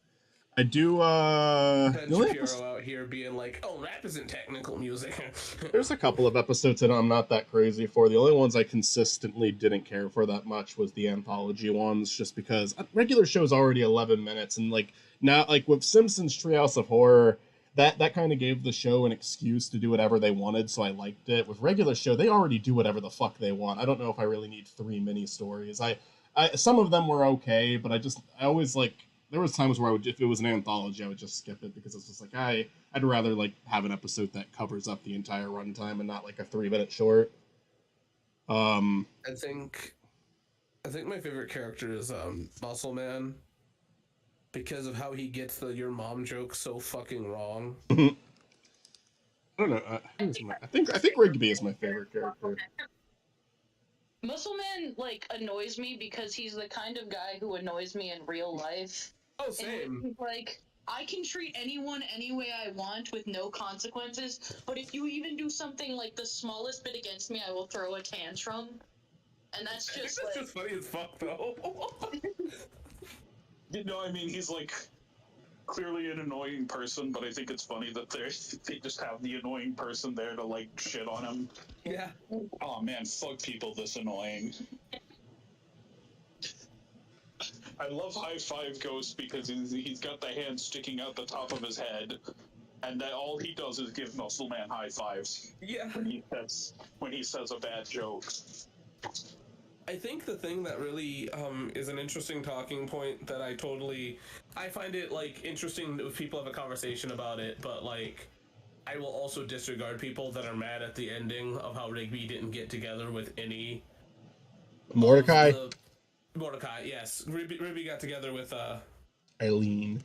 yeah, I that like one's that fine. relation. I like that But relationship. with Mordecai didn't get together with any of his past people he dated. I think that's the point, and- you know. Like, He fumbled so hard. Like, of Yeah. course they weren't gonna come back. But like it's when people are like, I think the show's Like, why bad. did you call out the No, people are like, oh, the show's bad because they didn't get back together. It's like, yeah, but like they weren't. They weren't though. so that it feels better? I think that regular show, like with Rigby, it felt a little aimless at points, but I think the point is just that, you know, he was hyper fixated on getting into a relationship. It's not what he needed to do at the time, though. A lot of people are like super focused on that, and their Rigby, someone who wasn't seeking it out at all, found it like a lot more naturally as a result. Because that shit happens. Yeah. Michael, do me a favor. I do. Can you do me a huge favor, Michael? Hmm. Can you draw Spindly Norman one day? Who's that? Just Spiny Norman, but Spindly Norman, like a really. That's just the Gross. thing you always say, right? Yep. Yeah, I Not could. My hair I have to come up with my own design for it, though, right? You don't have like a design. is so filthy. Why would you want that near my hair? I just think that like it'd be a funny little thing. Yeah, I can do that. He doesn't have to be canon in any way. Yeah, I don't see any issue if I'm being canon if I do it. If he's canon, can you make him awkward and a little creepy? Sure. Where are sponges? I have sponges. Probably down there. Why? That's a good enough spiny, I guess. No, but like I think I like dislike Muscle Man the most because it's just like in some episodes you're supposed to like him and be on his side, and I'm just like, no, I can't even be on his side even when like he's not being a dick because he's a dick most of the time. I'm never on his side. I like him being a dick, and I like him so much. You can never like him, but I think he's funny. He's not a character. No, what I'm saying is like I like him when he's losing and when he is a loser. Yeah, and when that's the best part of it. That is the absolute best part. But like episodes where it's like, oh, Muscle Man isn't that bad of a guy. They need him. He's their friend. And it's like, no, he's a terrible friend and a terrible person. Stop. You know who's a terrible friend and a terrible person? My mom. My mom! I mean, see, that works for you though, because your mom is legitimately a terrible person. Damn. I am okay with Muscle Man. I don't love the character. I don't hate the character. I really enjoy him when he fails, and it makes me laugh very hard. That is all. You can say I'm a terrible person for it, but I will take that. Rigby is my favorite. Benson is probably my second favorite. I think they're very funny. I think Rigby is my favorite because one, I found him really funny in the older episodes, but two, I like his growth. It kind of feels like him and Mordecai switch places near the end of the show, which I enjoyed. I like Pops, but Oh, I'm only through hello. season 2. I like Pops. I mean, I think I like all of the characters. Muscle Man is not one. Even High Five Ghost is not one I'm really that crazy for. But I mean, I like them both fine. They both fit into the chaotic nature of that world. Thomas is the only character where I'm kind of like, I want to like you. There's times where I do like you, but the show doesn't use you. You're just there. Why did you do this? Why did you bring on a new character and refuse to use him ever? And then when they did use him, they used him in a very interesting way. I kind of liked that because at least he was finally doing something. Like Thomas was such a I'm just saying. Thomas was such a weird character because Matt in the fourth season they add in a new character who's this goat, and the first two episodes he's in, you think he's going to be like a main character, and he's in most of the episodes, but he just stands there. They never let Thomas do anything, and it's like why did you add him? why did you add Thomas? But then they near the end of the show, they kind of give him a little arc. But it's like very like they completely changed what the character was. But I don't care that they changed the character because there barely was a character. And then in the final season, he's just not present at all. I feel like he should have been in that final fight. The problem is I need to put enough in there. He is Sonic, though. He's Sonic's voice actor. Oh, That's why they used him so little. Maybe they couldn't get Sonic's voice actor enough times. he was doing so much at that time. Well, actually, it's funny because he voiced a lot of side characters on that show, and the one-off characters, and the one-off characters got a lot more lines than Thomas did, and he kept doing those. Like Thomas was almost kind of like okay, he's voiced on the show so many times, we should give him a regular character now. But then, yeah, like the one-off characters that he voiced still had more lines than Thomas did. I don't know. I feel like Thomas was a character that just like ran out of steam for really quickly, and I feel like there was potential for him. I like Thomas. I just like, why not use him more if you have him there, especially if how many fucking episodes. What I will say about Muscle Man is I don't dislike him, but I did get a lot of Muscle Man fatigue at points because there were seasons where you would get like 10 of them in a row. Yeah. It was just Muscle Man, Muscle Man, Muscle Man. It's just like focus on a different character. Oh my god.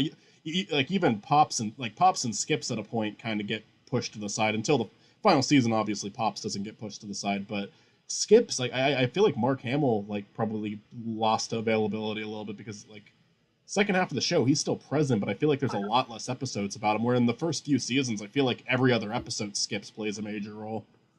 I feel like that's probably a grating voice too, though. Yeah, no, it does sound like one. I mean, it would hurt my voice to try to do that. I love. I honestly, Skips, Benson, and Rigby are like kind of all tied for me. Like I like the three of them a lot. Honestly, I was kind of surprised to find out that Skips was Mark Hamill. Yeah, same. Yeah. I thought it was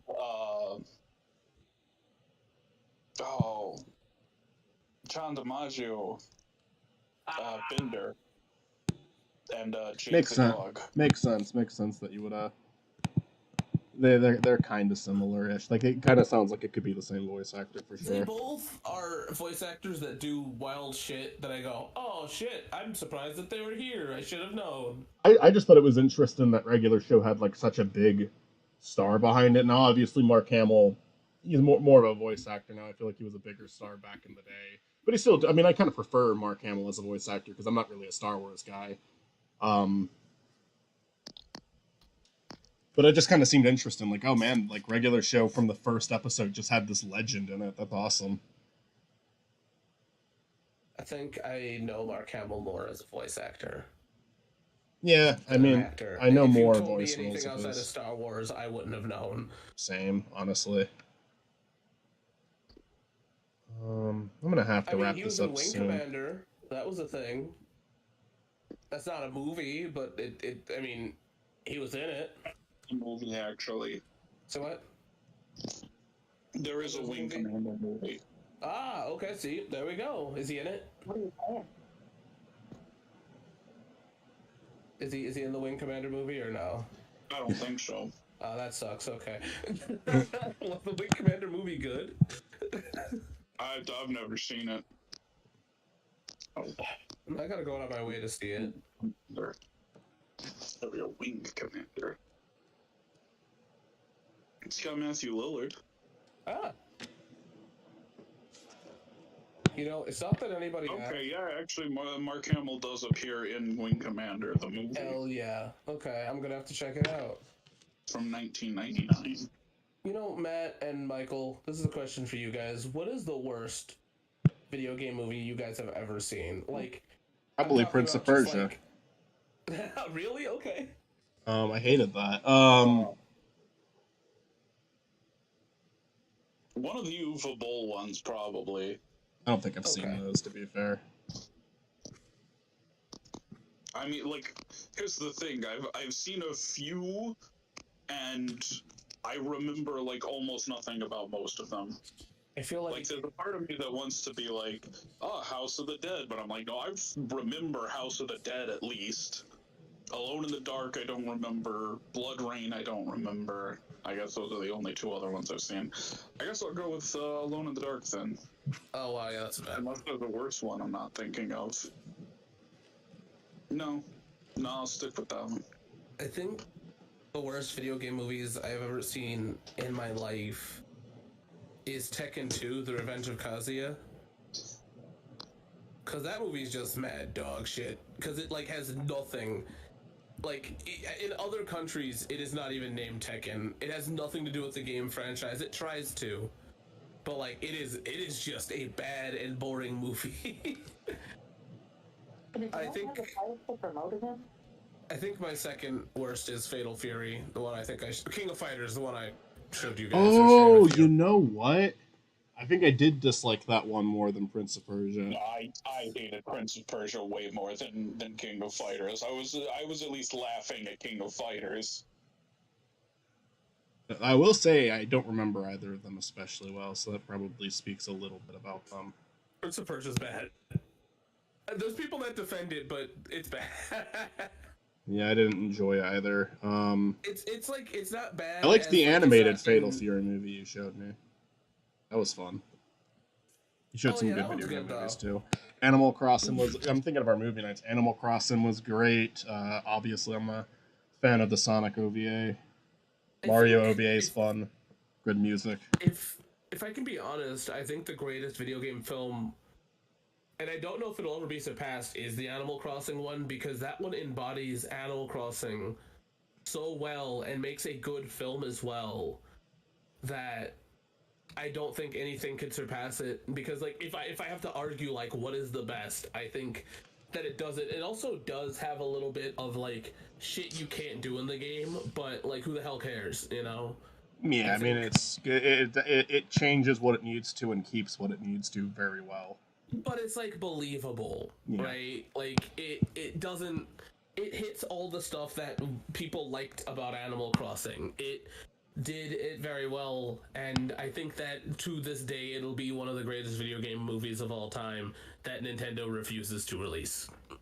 Yeah, I bet. Like, I bet they'll do some sort of. If they keep making Nintendo movies with Illumination, I bet Animal Crossing will get one. It's such a popular series, but it'll probably be a very Illumination-like Animal Crossing movie because they'll have like so much from the real world.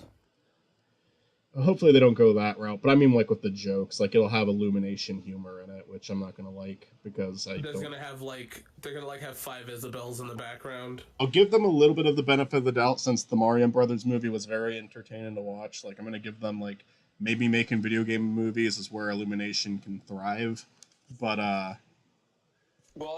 Wait, Illumination is making an Animal Crossing?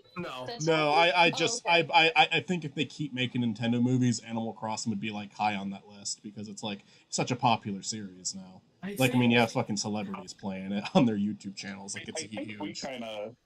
We kind of hit the nail on the head when we talked about it because I was saying I don't know how much of the success of the Mario movie I want to attribute to Illumination versus Nintendo. Mm-hmm. Nintendo stepping in and saying, no, we're not going to half-ass this one. And one of you, I think it was Michael, I don't remember, one of you was like, maybe they went with Illumination just because they knew it was a studio they could push around a little bit. Yeah. That was Michael.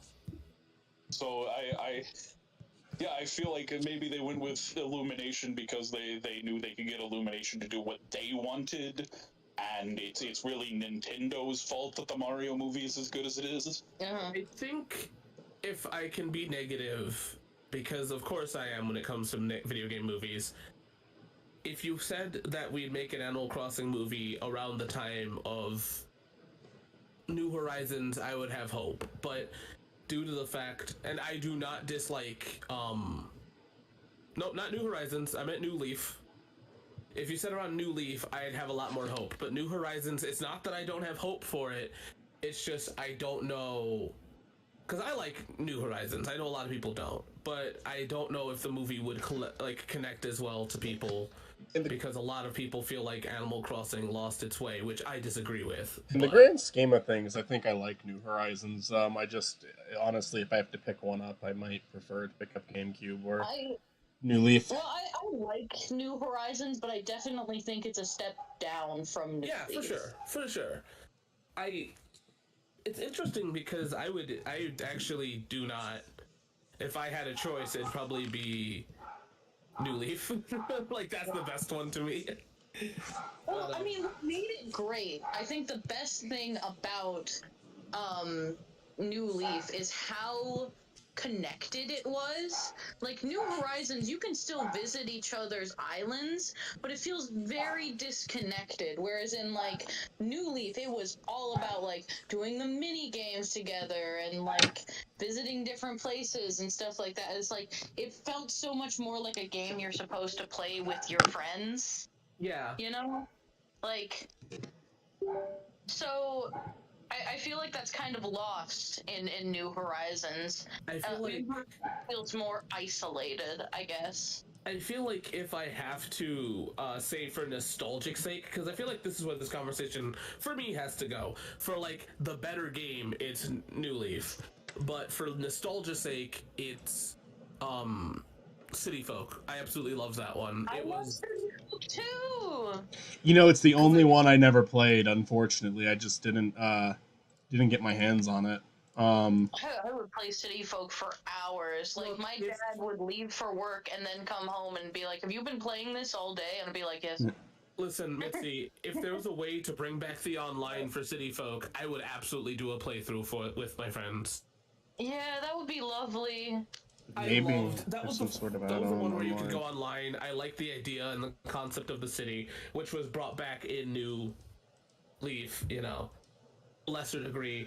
But I think that City Folk was the shit, and it's the last one. It's the one where personality were still in characters. I hope they fix this with their new console, but like I feel like Nintendo has lost its way when it was like all about like, yeah, connectivity, play with your friends can play with you, connect with your friends. I feel like so much stuff has fallen the way of like less connective, like less interactive. Like bring back the shit they had. Bring back Street Pass, y'all. Bring back Street Pass and like Chat. bring back I love Picto it. Chat. I heard that they Like, might. I saw a video saying Picno Chat is back. Is like No, you know what's great is that I'd Yeah. love it if they brought back Street Pass, but it's a home console. I would like, love Can I go or are you going? you go ahead. Like so much of like Nintendo as a company and like with every single console has built and built and built on the idea of like get out, meet people, do things, like walk around. And then like I feel like with the Switch is a good console. It works fine. I like a lot of the games for it, but it's just like it lost that charm of like let's get connected. Let's go out. Let's do something, you know? Which is Like, ironic because it's like because of COVID. Because I mean, I guess in the sense it's good to not like encourage people to go outside. That's like when the console was at its peak. But it should have made it so online play with other people was better at the very least. I get not So, like doing street yeah. pass shit with that. yeah.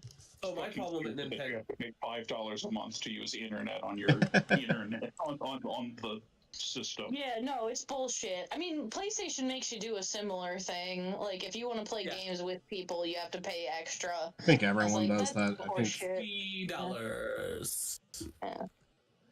the issue of Nintendo doing it is at the very least PlayStation and Xbox Hold have on. way better servers than anything Can Nintendo I- has. Can I interject with this one? That's really cool. But I can put my friends on my Nintendo Oh, yeah, account, later.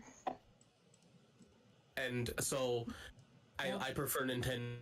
Yes, That's- Nintendo servers are dog shit, but like at least That's I can fine, put my but friends yeah, and I'm not family gonna- on it. And that's all fine and good, but yeah, I'm not gonna defend Nintendo in terms of their fucking server. Like that, Oh no, it's I'm not gonna defend them ridiculous how either, it's been but, kicked like, out. Well, see, I would rather, I'm gonna be honest with you. The thing is, as a person, like, Olivia wants to play games online, but she wants her own account. That's a whole nother $60. Yeah. Like, fuck that. Look, just make a family plan for fuck's sake. If I'm paying $60, Yeah. might as well. No, I mean that is no, a that good makes thing that perfect Nintendo sense. does. But I'm not talking about that. Because, like, I think the servers themselves are, like, shit. Yes, absolutely. They've always I been also bad think with the internet. They don't like. They're just like You know, very disconnected from all that. I'm gonna disagree with you. Nintendo was really good when the internet wasn't a good thing. Back in the day with the Satellaview, Nintendo, back in the Super Nintendo era, was ahead of the game when it came to online shit. And then, for some reason, when internet became more accessible, they went, nah, we don't want to do that ever again. Mm-hmm. Like, I don't know why Nintendo did this, but back in the day, they're like, hey, let's add DLC back in the 90s when no one's gonna do it. You know what I kind of want to do? What's a stream I want to do sometime with you guys, and I don't care whose channel hosts it. I think it would be fun if we all got on New Horizons, visited each other's islands, and each of us had a made-up game we could play, like a made-up mini game we could play together. And we all just kind of like, and it could be a couch co-op thing. Yeah. Like we all go to everybody's different islands, and we all have games we want to play because I already have one in mind. I would want to work on mine a little bit because I'm setting up HHM on my island and I haven't done that in a while. You need to come back to my island if you want this guy. Yeah, I got to get that guy from my law firm. Speaking of which, you know, I had a moment that scared the shit out of me as a kid in Animal Crossing. City folk, you can play hide and seek, and they peek out from behind the trees and shit. That fucking scared the shit out of me because I wasn't ready for it. Yeah, see, I think New Horizons, the thing it is missing is they should make crafting and getting stuff to craft with way easier. They should make more mini games too. And they should make more mini games. Those are the two things. Because like in New Horizons, it was not New Horizons, New Leaf. Fuck, don't ever look. Hear me out, Animal Crossing. I'm dumb. Please do not make the next game new something. I will fucking have an aneurysm. I'm still getting over 4. Animal Crossing Fortnite. Wait, did I? Michael has had me on multiple occasions talk about Frontiers and Forces, and he just had to guess which one I'm talking about, which luckily the games are separate enough where he can guess, but like, holy shit. Did I not save Animal Crossing Frontiers. Oh, I don't think I did. It's the Animal Crossing game where you colonize the world. New Frontiers, yeah. Animal Crossing the Final Frontier. We're going to space this time. We get alien villagers now. Don't we already have aliens, technically? Like, not villagers, but like aliens, like, it's not that crazy to believe that they do that. Yeah. Like, imagine setting up your little space village. You know, that's really cool. Hey, make me a new My Sims, please. Yeah. That'd be nice. Animal Crossing, make me My Sims. I'll make you a new My Sims. I'll do it for you, Chris. If Nintendo won't do it, Mitzi does what Nintendo makes a new My Sims game. But no, I think I've told you guys about this before. Me and a friend group that I don't really talk to anymore. I haven't, hung out with in forever. We used to have a game called Cannibal Parents, which was just a dark version of hide and seek, where you'd have 2 players who were the cannibal parents, and it didn't matter how many people you had be the child. You needed at least 3 people and 2 cannibal parents. And basically what you would do is, like hide and seek, you would count down, you would stand somewhere where you couldn't see anyone or anything and count down, and then they would all go hide somewhere, and the cannibal parents would both have axes, and basically if you found the child and tagged them with your axe, then that means that the child was dead, and you could eat them.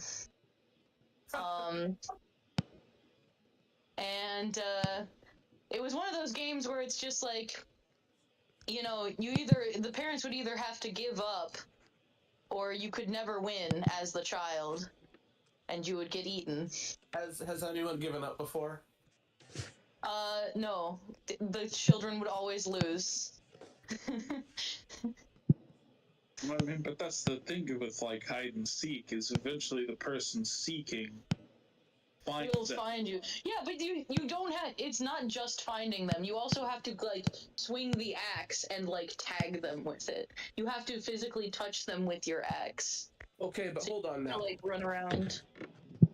I have been in a few games of hide and go seek that have either ended because of recess or have ended because we couldn't find this bitch. Mm-hmm. It has happened. Yeah. I remember one time, like, it took an hour for us to find a guy, and we're like, I'm done, so we just played Double Dash. Yeah.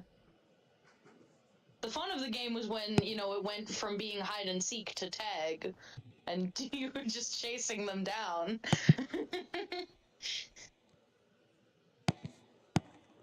I remember for a while with New Horizons, everyone thought, like, Tortimer died. I was pitching that because I saw the tombstone. I was like, yeah, kill him. I've heard so many people genuinely like, yeah, he's dead, and I'm like, I don't think they'd do that.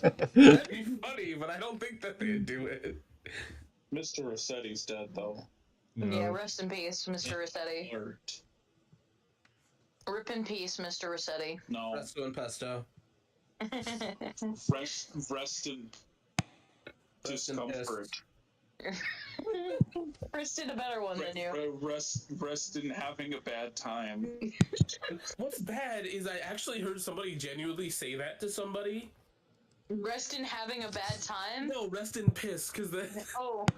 it was like, it was at a weird thing. I was cashing somebody out at the restaurant I was working at, right? And they're like, yeah, we ordered all this food because my dad died. And I'm like, I'm so sorry. I was like, yeah, no, rest in piss. And I'm like, oh, okay, damn. So like, so I couldn't They were really happy like, about it. yeah, I couldn't really react because celebration. yeah, I couldn't really react because I don't know like if they were joking or not. But like, but like it was like it was something I never thought I'd hear in real life. I remember one of my coworkers announcing that she was divorced, and I was like, "Oh, I'm so sorry about that." And she's like, "No, it's great." And I was like, "Oh, okay, yeah."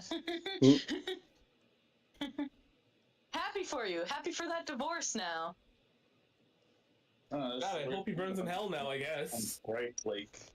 Or they. Not that you were married to that dude, but Congratulations. congratulations, I'm not anymore. I want Michael to make it to like 1 million subscribers, and I want to send him a congratulations. Not a congratulations, but like, you know how bad video games ended where they spelled congratulations wrong? Congratulations. Congratulations. Congratulations. Hell, I'll do it if Matt makes it to 1 million subscribers. If anybody makes it, I'll fucking... If Matt makes it to 1 million subscribers, I'll make a new My Sims game. All by myself.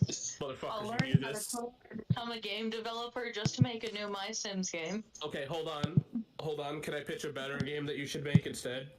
Okay. Let's make Tomodachi Life 2. I haven't even played the first one. Okay, I'll do that like, then. I'll do that then. But I feel like, and oh, see, that's what I was going to talk about, is that everyone, I know that you guys said that Nintendo lost its way. They have, but I feel like the biggest thing that they have done is they have a lot of IPs that for no reason they sit on.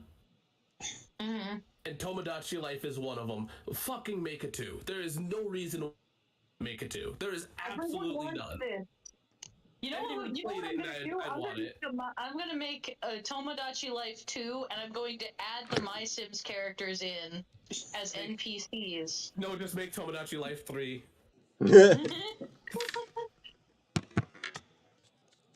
Yeah, I don't know why they haven't made Tomodachi Life 2 yet. It kind of just feels like Switch would have been a great opportunity, and it feels like the first game was. I'm sorry, I'm keeping you from watching Dracula. It's a good enough hit. It's a good enough hit. Like, it was big. The thing is, like, I can, like, I would argue that I can see why they didn't, but it's like, anytime I can argue it, the time ends where it doesn't make sense, right? Because they're making a new console, so I can see why they wouldn't, but they have a lot of time to just do it in between that. I don't even blame them for trying Miitopia out first, because it's like, okay, what can we do to kind of build off of it? Like, we can like change the genre, but it's still like customizable like that. Like, I thought Miitopia was okay. I enjoyed it, but it's not a very. But Tomodachi Life 2, now it's like, why not? Why the fuck did Miitopia get the fucking Switch re-release and not Tomodachi Life? Real talk, you don't even need to make it Tomodachi Life 2. Just make it Tomodachi Life Plus. Yeah. Sure. Just add more things to it. It should have you don't gotten a have Switch to, I'd still release. buy it. Yeah. Add more apartment slots. I need more characters. And add being gay. Yeah, that's it.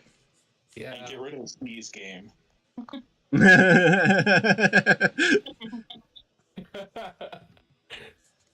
All right. I've got a lot of the Yeah. Oh drones. yeah, Tomodachi Life needs to make you be allowed to be gay.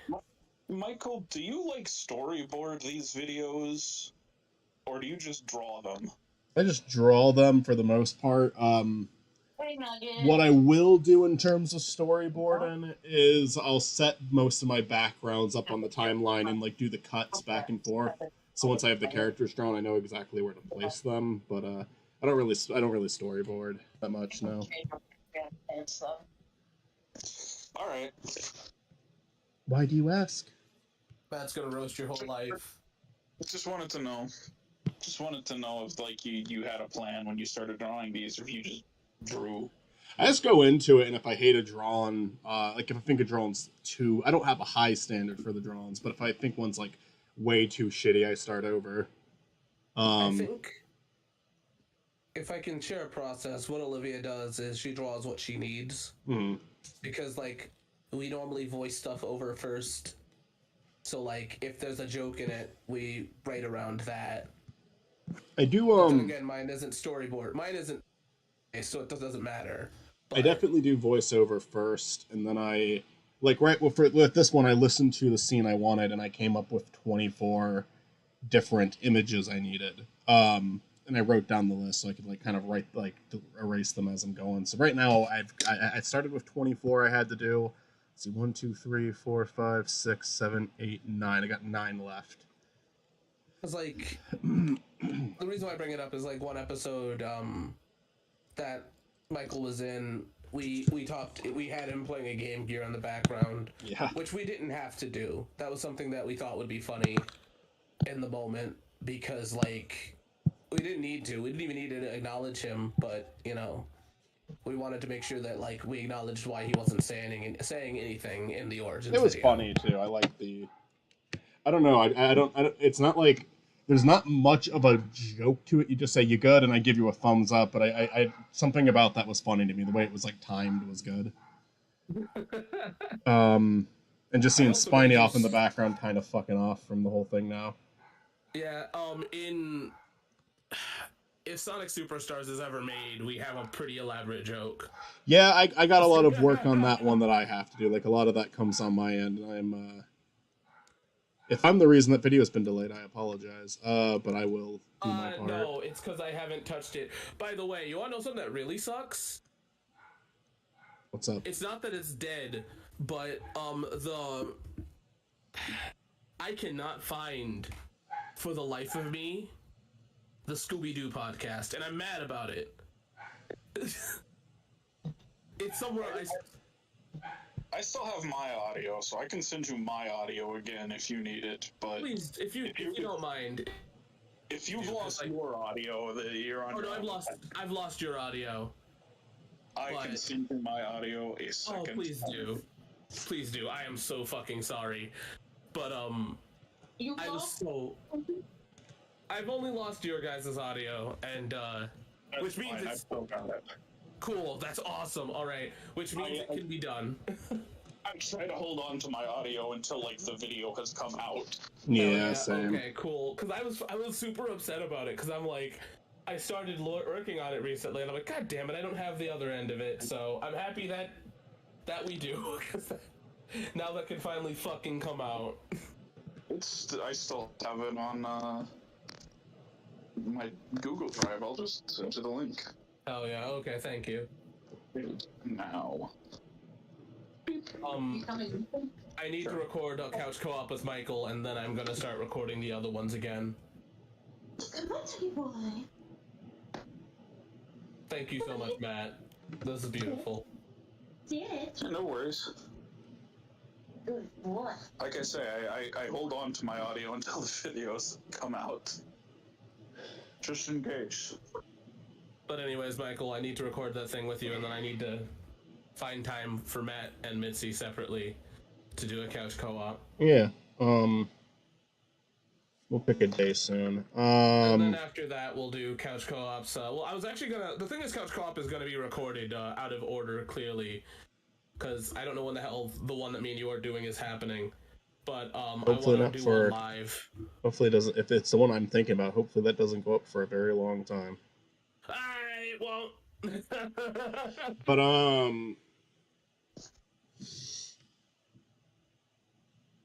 sorry for saying that was too much, but I'll leave it there. I mean, we can talk about it. It doesn't matter. I've already talked about it. It is in I've talked about the concept of it already on Stuart's playthrough, so it's out in the ether, and that's kind of the point of it. Is it is supposed to be talked about. It is supposed to be it's something that I plan on never releasing myself. You're assuming you're assuming you're gonna outlive me. No, that's exactly what I'm saying, is that I don't think I'm gonna upload it myself. I don't think I'm gonna make it longer than you. No, I meant to say the opposite. You're thinking I'm gonna outlast you. That's what I meant to say. Buddy, I am having a stomach issue right now, and I have not gone to the doctor. I think I think you're gonna make it longer than me. Yeah, it's drizzling a little bit. I don't even know it's drizzling, just sort of. You know what really sucks, Michael? What's up? Is that we do this, but it's the most boring conversation in the universe, which I think would be funny. I don't think it'll be boring if we're opening ourselves up a bit more than that. But yeah. All I got left character-wise for this one, I do have some Chris Jones to finish, but I'm probably not going to do that on this stream. Haven't even this is like the second longest scene. The final scene, I've got a little bit of stuff done for it, but holy shit, that's going to take me a long time. There's a lot that happened. There's a lot of characters in it. There's a lot that happens in it. There's a lot of different expressions. There's a lot of backgrounds. Like, Do you need any help with the art? Once again, I'm not saying that I'm gonna do shit, because I can't draw, but Olivia has offered. I always appreciate it. I guess, like, with this video, my only concern with it would be how drastic the art style changes. Because if I wanted to collaborate with Olivia on a video, like, artistically, I'd want it to be, like, almost like there's kind of attention drawn to the different art style, kind of like Smiling Friends, you know? Like there would be a point for it, where in this one, the only thing realistically I could probably use help with is backgrounds, but even then, I think I should just do it. I think I need to practice this and get better at it. Because Spicy's mansion probably needs to look a little nicer than Spidey's house. There probably needs to be some sort of emphasis on the wealthy lifestyle that Spicy is living. But I also don't want to draw backgrounds that much. I don't think they're fun to draw. Just use a stock image of, like, the inside of a mansion. I mean, Or just like one of those like really nice like futuristic homes that are like on top of a cliffside. maybe I I think it'd be funny could if do Spidey that. was like a minimalist. I mean, Yeah, Spidey no, is a minimalist. he's a minimalist. He Which would annoy doesn't Spidey. have that much in his house, and it's just because you don't want to draw backgrounds. That's fine. I think it'd be funny if that like annoyed Spidey at some point too.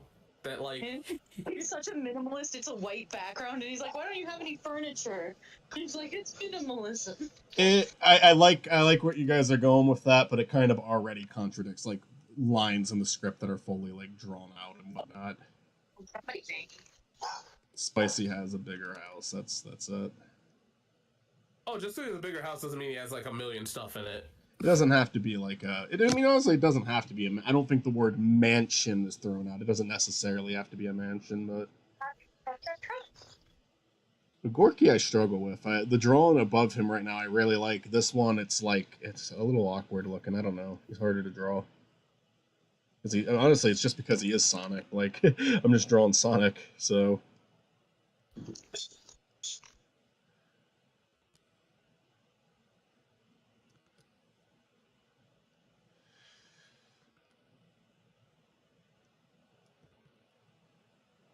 Gorky gets a decent amount of screen time in this one. This is definitely the most that Gorky shows up so far. Oh, Gorky. Oh, hold on. Is it Spicy's mansion or is it Spiney's brother's mansion? It's Spicy's. Okay. Well, last time you showed us the inside of Spicy's house, it was just your house. Oh, that's I would true. love it if, like, Spicy invited Spiny to You got live a with new him, house and ever he's like, since "Shut then. the fuck up! I don't need your charity." This video is definitely gonna impact Spiny and Spicy's relationship going forward, but I don't They think hate it's each gonna. other. Well, I don't think it's gonna. I think this video, by the end of it, Spiny has a higher opinion of Spicy, and Spicy has a lower opinion of Spiny.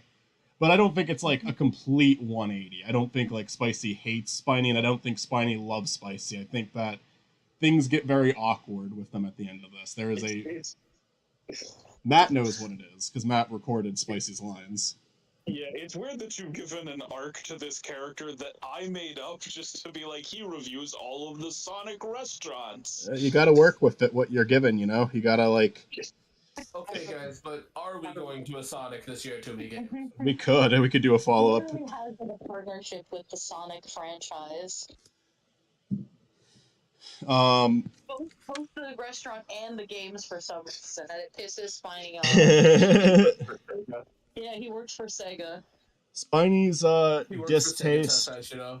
I'll say this in this. You keep offering to let Spiny play Sonic games early, and Spiny's like, "Shut up! You don't work for Sega." He's like, "No, really, I have the new game. They gave it to me early. I play it on my streams." It's like, you know, I don't watch your streams. You know, Like, I have you blocked. Fucking Takashi's hanging out with him. Yeah. It's like, my friend Takashi is coming over in 5 minutes. And Michael's like, yeah, no. Spidey's like, yeah, right. Oh, I've lost who begins and who ends. Spicy Norman is the person Yuji Naka was giving insider trading information to. Well, I mean, that would be a really funny joke, but it's like one that you only get if you followed like that story. Like it just cuts to saying, "Oh, I know," like he mentions like Takashi, and then like Spicy's like, "Oh, I know him." And Spicy's like, "What? No, you fucking don't." He says, "Yeah, no, I have. We go way back," and it just cuts to him on the phone, like clearly being given information that he's not supposed to have. Michael, your audience would get it though. Oh yeah, I think a lot of people would. I mean, honestly, I think having jokes like that is. I love having jokes that are weird. I mean, there's a lot of inside humor in fucking Spiny Norman videos. Like, there's a lot. Okay, real talk.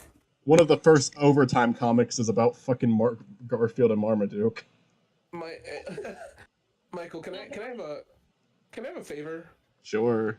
Can we make one thing canon? Is that Spiny did have a company, and it did go under, like in the skit we did.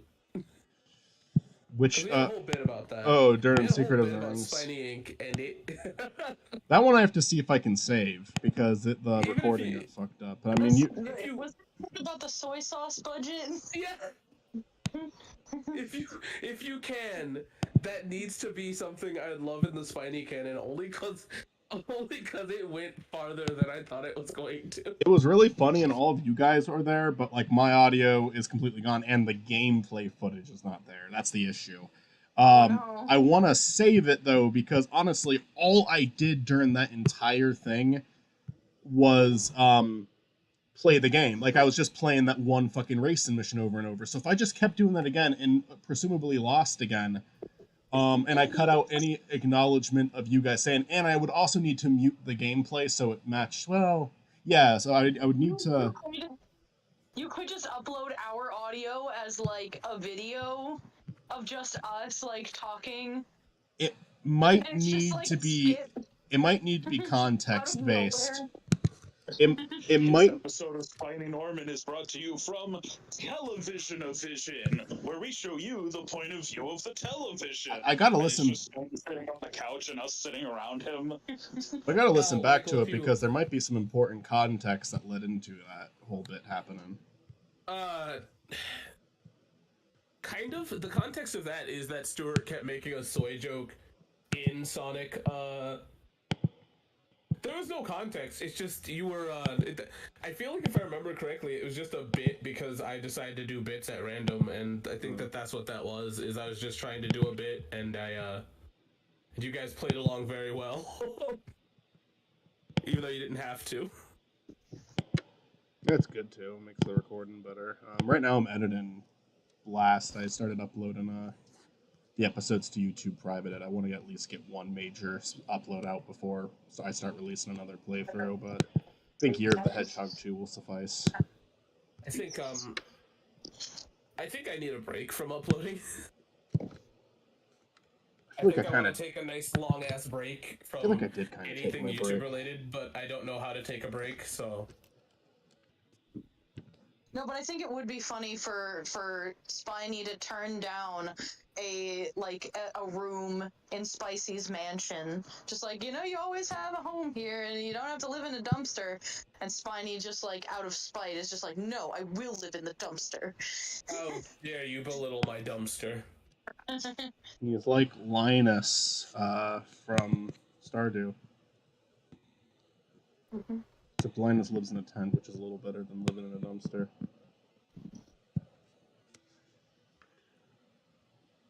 I think I'm saying the right name.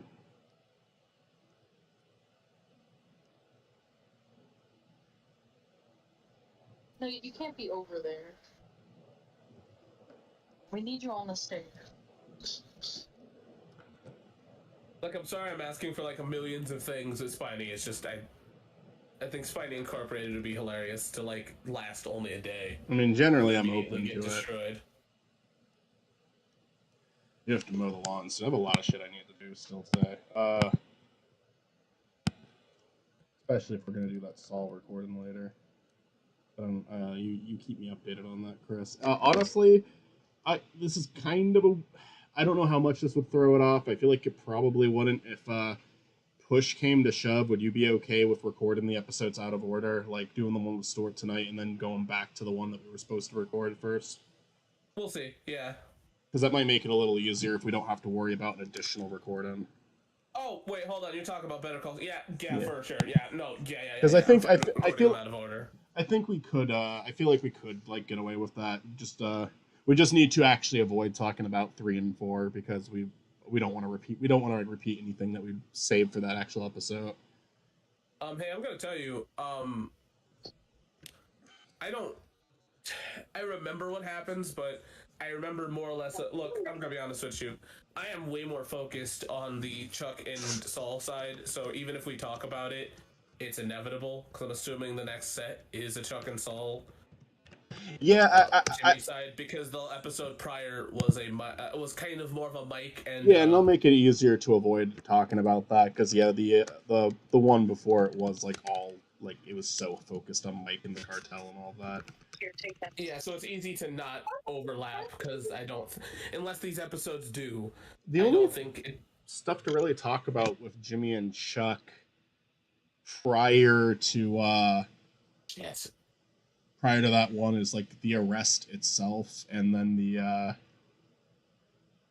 just some of the back and forths they have. Like, I think that there's just a lap though, Michael, because we've had that already in the Better Call Saul, because we call back to other episodes. So. Yeah, no, I mean, that's fine.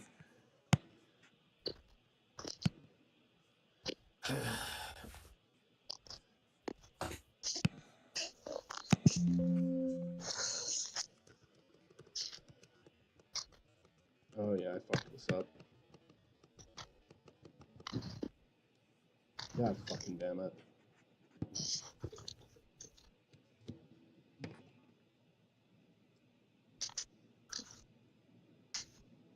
You know what kind of sucks? What? Is that going to too many games this year is going to suck food-wise for me.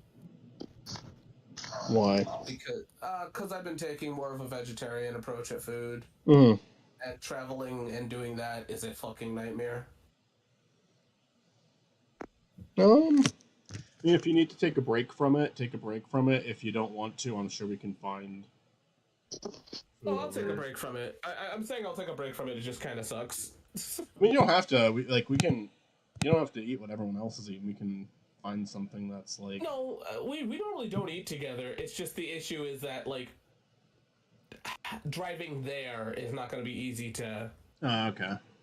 You know, and then once we make it there, it's not going to be easy either, because like, you know, we're not sitting down at a restaurant all you guys do want to do that this year, but I mean, we It's- could. it's- It just I'm not. Let me put it this way: I'm not a vegetarian because of like moral reasons. I'm it for health reasons. mhm.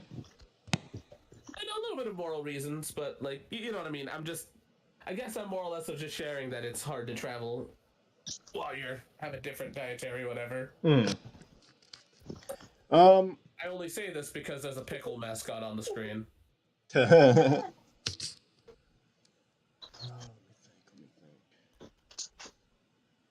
You know what? He's supposed to be. I also can't wait to see if Ogurki gets more like story.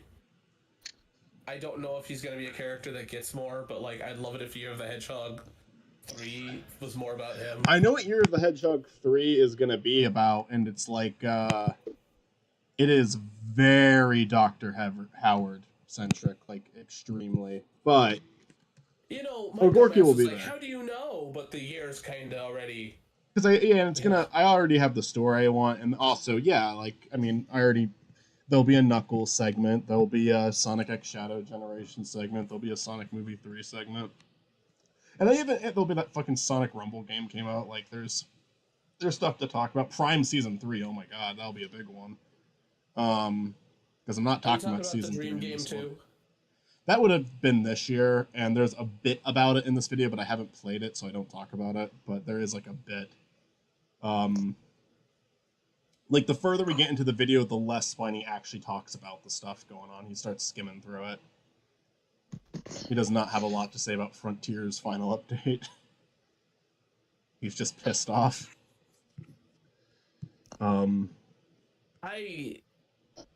If I can talk about my shit for a second, Yeah. I know exactly. It's really more or less of I know what I want to say in my because you guys do an end of the year video and I do the same now, and I know what I already want to say in it. It's just let's see how the year goes. Because the year can go downhill from here. I doubt it, but it could. So. I think I've got almost everything I need now, so I'm gonna switch screens real quick. This will be the last thing I do for this stream. I am gonna be listening to audio, so your call if you want to stick around for this or not. But Michael's gonna spoil his episode. I am. I'm gonna share a scene of the episode right now, but it's gonna be while I wake up. Michael's gonna put the whole episode in a tiny corner and play one of my videos, Matt's videos. Play Subway Surfers. Oh, I was referencing the Aqua Teen Hunger Force event. Probably. Where they put the movie in like a tiny box. Do I have Spiny in there? I don't. I don't think I do. Do I even have the girlfriend? I don't think I even have the girlfriend in there yet. He's just watching the Sonic OVA. Yeah, the Sonic OVA with Spiny in the corner. Spiny with a bucket hat. That iDubbbz makes a whole roast on you. Hellos. Alright,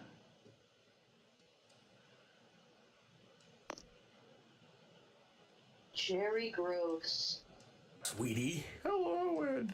Okay, now this is the same thing. Why is Jerry so gross?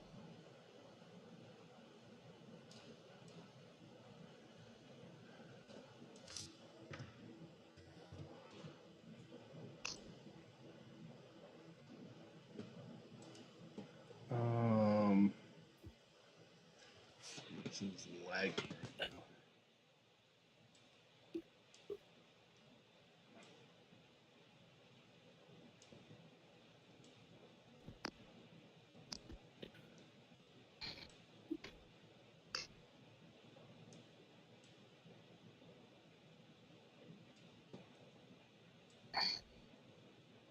Alright,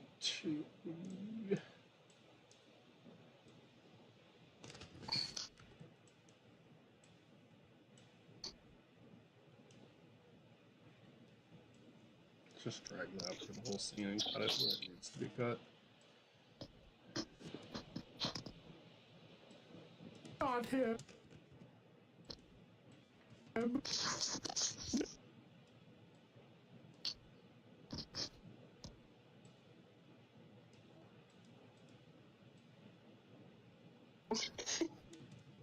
Date. Bingo. Go.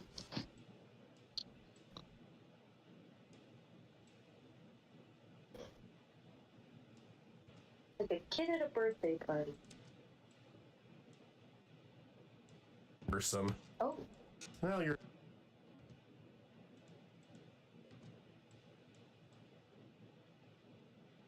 After this, I need to mow the lawn and go get some groceries.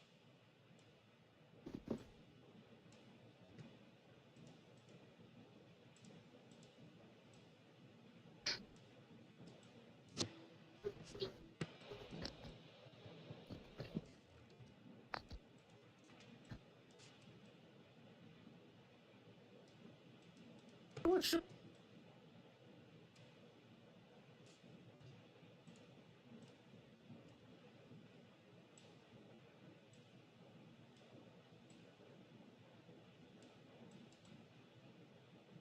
Symbol.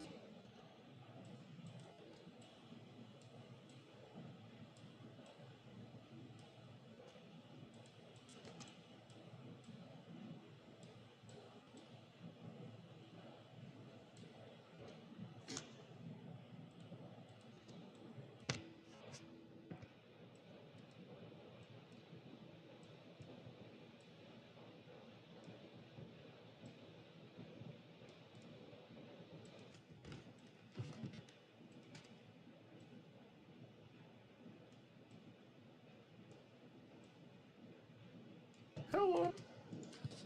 Howard. I thought that was Michael making a weird voice. Yeah, that was my voice. I know, I mean in a different place though. Okay. Like I thought you were just doing it like because I wasn't watching the stream. Oh dear God, not him.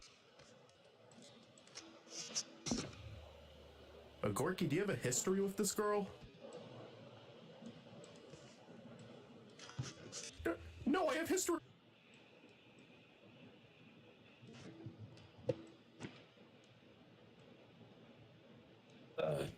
What's your character's name? You're the one on the screen. Ignacio. Okay. No, I have history with you, you fuck! Ah!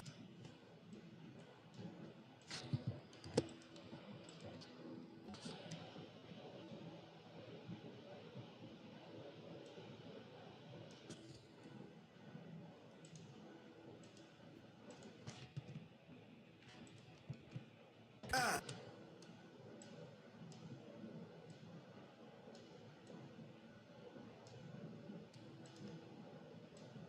I have his theme song.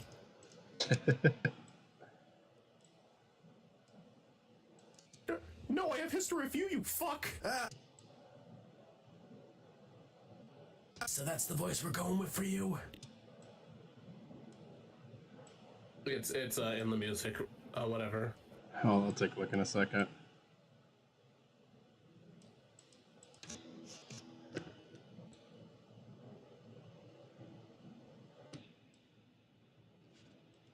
Ah, so that's the voice we're going with for you?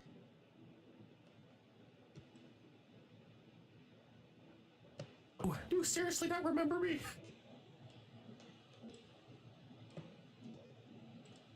Oh. We...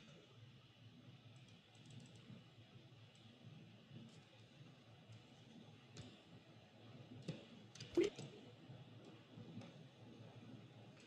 you erase that? Used to date. Woa, spójrz na siebie, spiny. Szczerze mówiąc, można zrobić to lepiej. I don't remember that at all. You...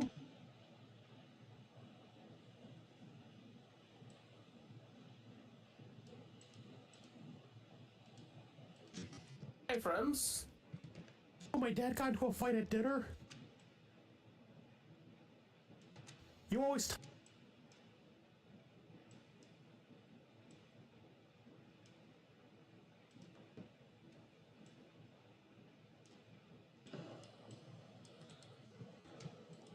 You and my dad got into a fight at dinner? You always talk to me about Sonic the fucking Hedgehog like I would give a shit? Well, if that's all it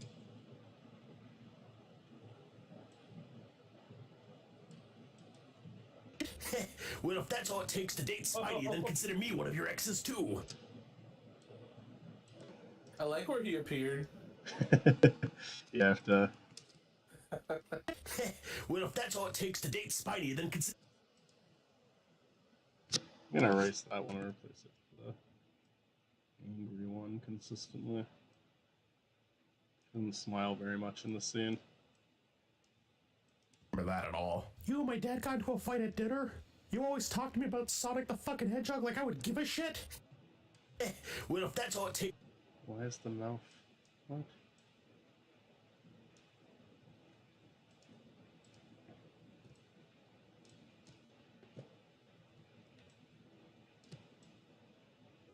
You always talk to me about Sonic. I don't like how he can consider himself as a hedgehog like I for how they met. I would give a shit. Well, if that's all it takes to date Spidey, then consider me one of your exes too. I think dating is stupid, and if you do it, you're a bad person. Now, how the? Wait, hold on. Am I dating Spidey? I don't know. We had a whole episode. What the hell does that make any sense? Now, how the hell does that make any sense?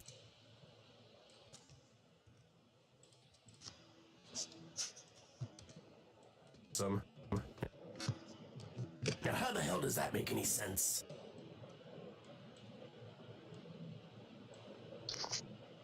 I like the last call where Spiny is on a date, but he just talks about Sonic the whole time. That's his date right there. On the screen. Now, how the hell does that make any sense? There she is. She's dating Ignacio now. Sense. Well, you're lying to yourself and your so-called partner. People aren't meant to spend long periods of time with one another. That's why you find a hobby to Finally drown found yourself. A girl into water sports. I think that's. I don't. Damn. Extremely toxic mindset to have. Like I got here in a Spidey video. What shit what you think, Ignacio? They don't care. It always ends up like Ignacio's like so friendly to Spiny until they get into a heated argument at the end. That's their entire relationship. Are they friends? They met while peeing next to each other. Yeah. Oh, I know. I think Ignacio views Spiny as a friend and then forgets about the horrible argument they had at the end. Gio, you don't care what I think.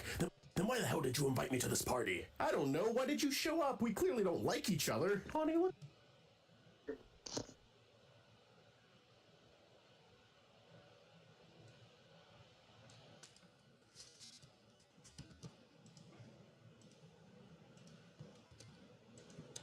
Let's just go. We can spend New Year's with my dad who... So will this video be out this year, or...? It'll be out this year. But I'm just not forcing myself to... You're not Sonic forcing yourself? By the way, got along with Ignacio immediately, you fucking loser. Still have zero memory of who you or your father are. Wait, did his head kind of look like a spatula?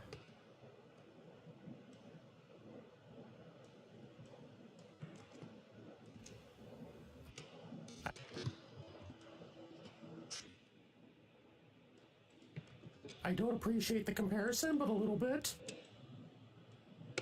Okay, I remember him. You only met him because...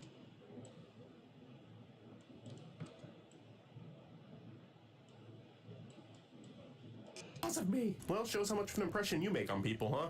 You...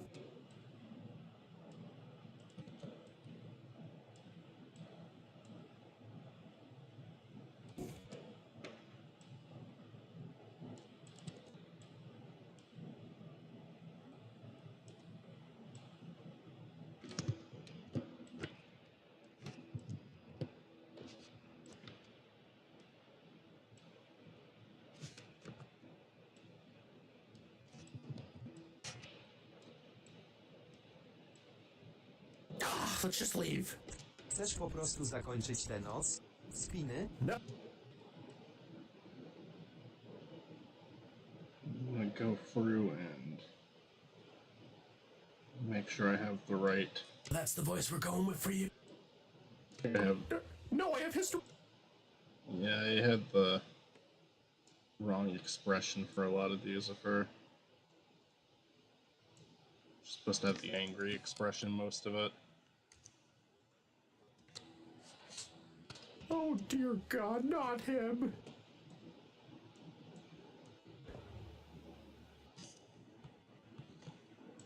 Gorky, do you have a history with this girl? Ah, so that's the voice we're going with for you? No.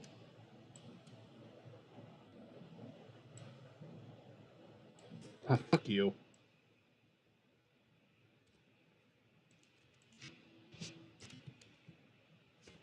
Fuck off.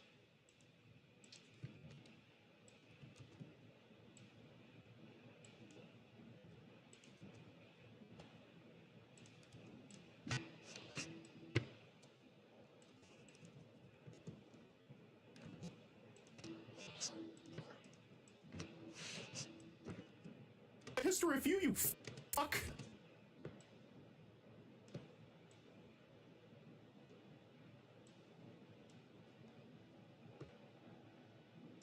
Ah, so that's the voice we're going with for you. You seriously not remember me?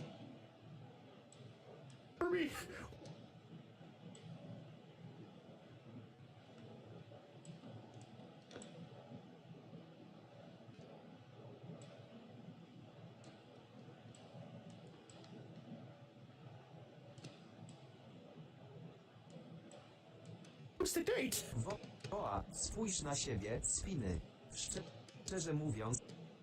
Not at all. You and my got into a fight at dinner? You...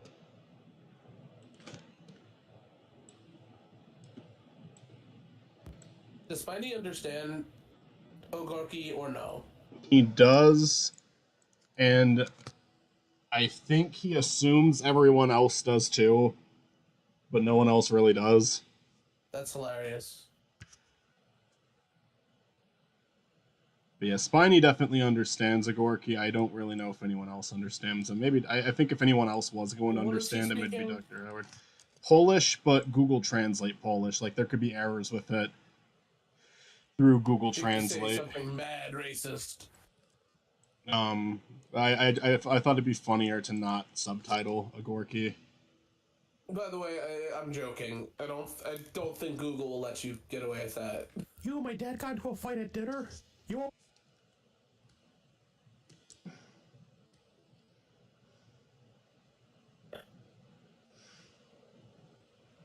always talk to me about Sonic the fucking Hedgehog like I would give a shit? Well, if that's all it takes to date Spidey, then consider me one of your exes too. I think dating is stupid, and if you do it, you're a bad person. Now, how the hell does that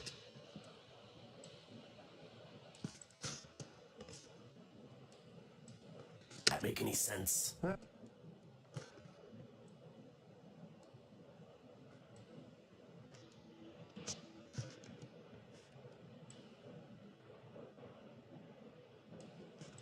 Well, I think that's an extremely toxic mindset to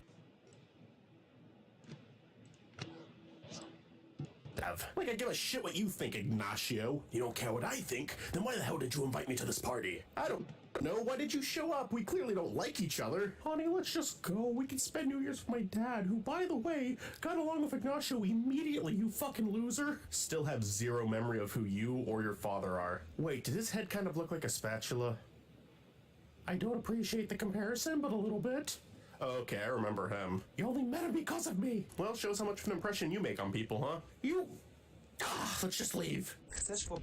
Alright, now I gotta do the whole thing again, but with Ignacio. Didn't you already do that? I did a couple of his expressions, not a lot. Well, I put Ignacio's theme in, Oh, yeah, let's listen to Ignacio's theme real quick.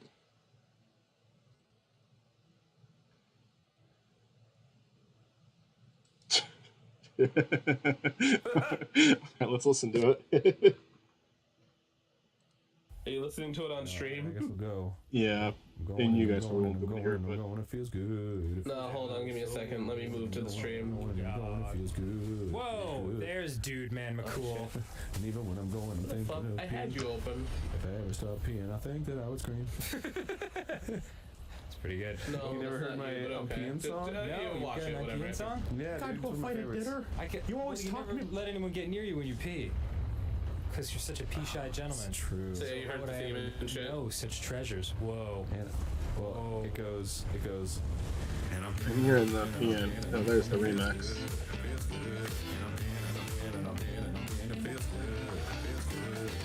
Fuck off, I copied the motion, that should have counted.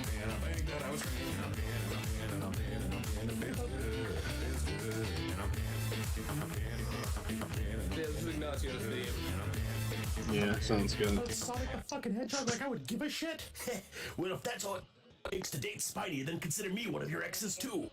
I think dating is stupid, and if you Any sense? well, you're lying to That's him. That's him. Invite me to this party. I don't know. What's What him? Asterion's voice actor is going to be there. He voices the hot vampire boy. Oh, what's he gonna be at? Too Many Games. Oh, hell yeah. Matt's looking at who's going to be at Too Many Games. It costs $60 for an autograph, but I'm going to find the I don't raunchiest appreciate photo the I can comparison, but a little of bit. Asterion. It cost Like the raunchiest drawing, the horniest fan art I can Wasn't find. me. Well, shows how much of an impression you make on people, huh? That shouldn't be hard. Yes. No, it's not hard. I will probably be able to find some at the Artist's Alley. There. Just in case, so. Make him sign like 5 things. No, it costs $60 for an autograph. Are you kidding me? Well, don't tell him. Just go. Oh yeah, could you sign this? And be like, that's $60. Oh yeah, but could you also sign this? He's gonna be like, that's $120. Well, I only asked you to sign one thing.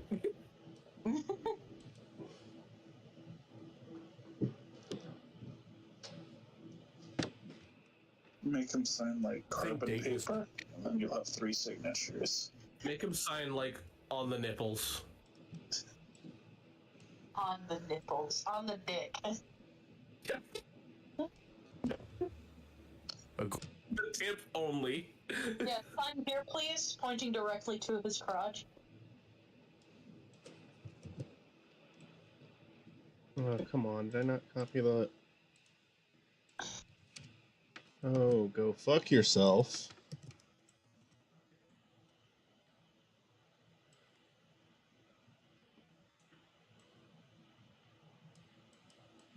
And there we go. Gorky, do you have a history with this girl?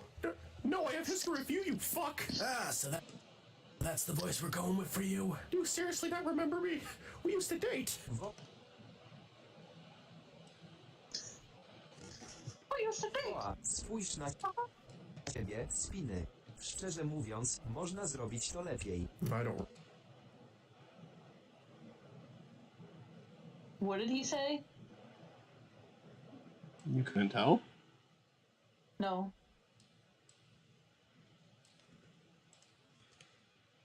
I don't remember that at all. No, what did Gorky say? I know. Woła, spójrz You, na look, you listen to it. You can hear him talk. Woła, spójrz na siebie, spiny. Szczerze mówiąc, można zrobić to lepiej. That's what he No, said. what's the translation? Something along the lines of, wow, Spiny, I didn't know you had it in you. Honestly, I think you could do better. I don't remember that at all. You and my dad got into a fight at dinner? You always talk to me about Sonic the fucking Hedgehog like I would give a shit? Well, if that's all it takes to date Spidey, then consider me one of your exes too.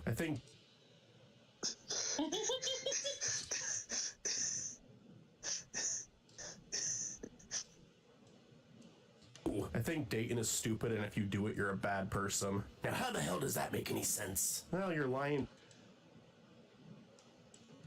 to yourself and your so-called partner. People aren't meant to spend long.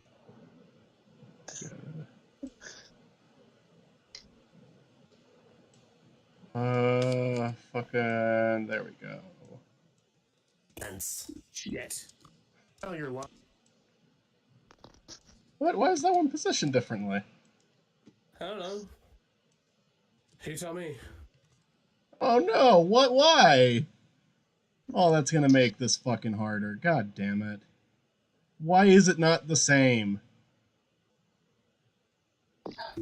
How much this fucking piece of shit is lagging right now? That's gonna make this such a pain in the ass.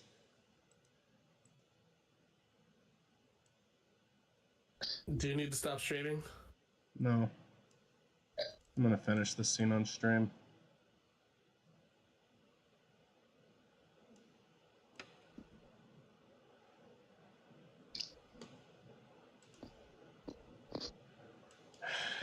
Fucking, I don't understand why that happened. That's infuriating. That's literally fucking holding me back now. Because when he speaks, he's gonna move a little bit now, and I don't want that. Lying to yourself and your so-called partner. People aren't meant to spend long periods of time with one another. That's why you find a hobby to drown yourself with. Well, I think that's an extremely toxic mindset to have. Like, I give it.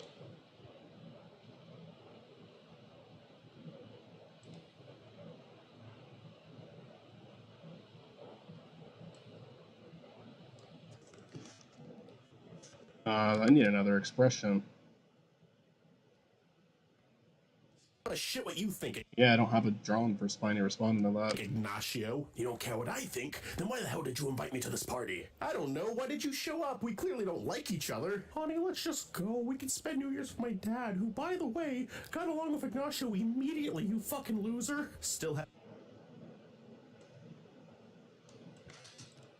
have zero memory of who you or your father are.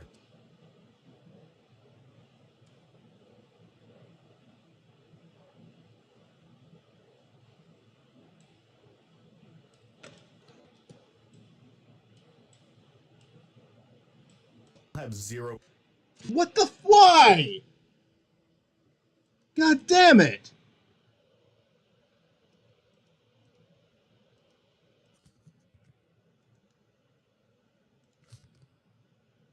Loser, still have zero memory of who you or your father are.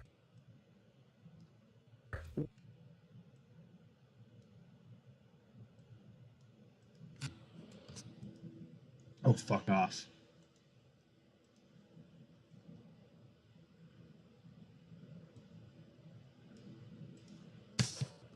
Wait.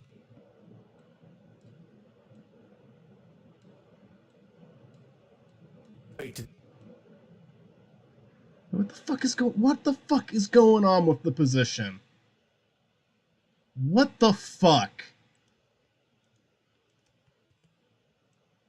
They were all in the same position. There's no reason for these to be different. Fuck off. Head kind of looked like a spatula.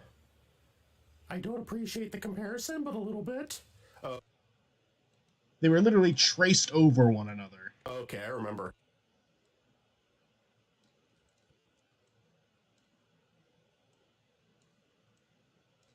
For him. You only met him because of me.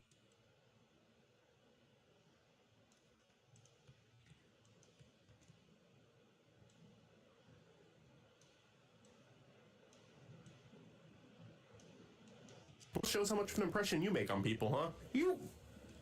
let's just leave. Chcesz po prostu zakończyć tę noc? Spiny? No, I want to have... And I will throw a Gorky in later, because I need to seriously get out there before it starts raining.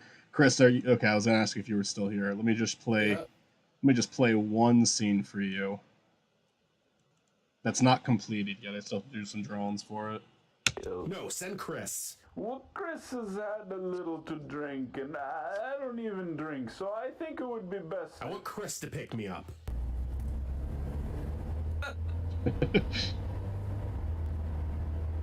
Thanks for showing up to my New Year's party, Chris. I just left Spicy's party to pick you up. Don't give me a hard time. I swear to God, I will leave you on the side of the highway. Spiny, put that shit down. Why? We're going to a party. Not in the car. I really don't need to get pulled over right now. Fine, fuck you. And then there's a lead into the next one, but yeah, there we go. Yeah, a lot going on in this episode. Gorky and his exes. I'm gonna say that from now on. That's his ex. They're both there. Gorky and his exes. You asked like if there was like a story plan for Gorky. I think I did tell you a little bit about that. I have an idea for an Gorky arc, but it's I'm talking about outside of that. Yeah, that's like. Plus, that's like the very fucking ending of the series. If I still want to do that, because I've told you how I wanted to end the series before. I think if you're fine with continuing plagiarizing, I think I have the perfect idea for your ending. I mean, I only want to go so far with that. Oh no, it's another bootleg. Yeah, no, I mean like the whole, and I'm okay with throwing in another bootleg character, but I almost like the idea of like just making my own bootlegs moving forward. I mean like that's, I guess it's like kind of the joke behind Spiny and Agork, even if it wasn't originally the intention. It's just like the Sonic recolor or the Sonic bootleg, two of which are very common occurrences with this franchise.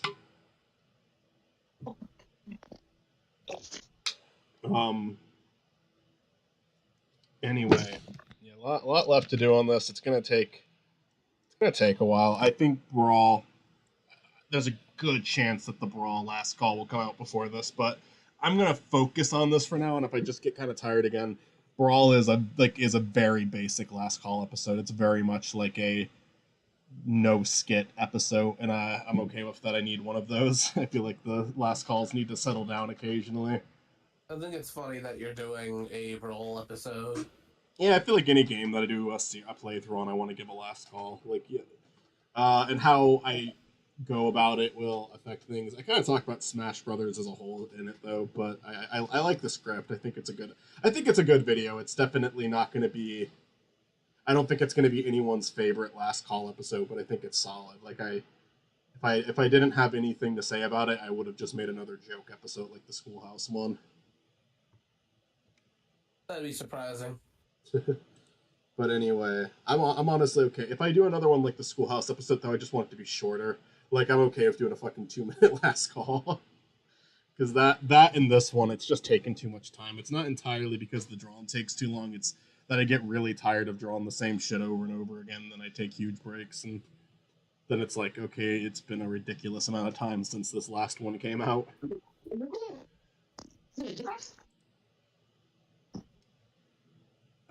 I don't know if that was directed at either of us, but I didn't hear what Mitsu said. No. Mitsu hasn't said anything. Oh, okay. I'm building something. Ah. Adam Powell's released the 2024 Academy Awards video. I'm building a game controller stand. Oh, okay. See, personally, I can't stand video games. Fuck video games. Because you're bad at them. They're terrible. I hate all of them. Hold on now. Never been one good video game. Bad game. The only exception is Mappy. Anyway, I'm gonna end the stream and get to some of the other things I have to do. Chris, just stay in touch, and we'll see if we'll do Saul tonight.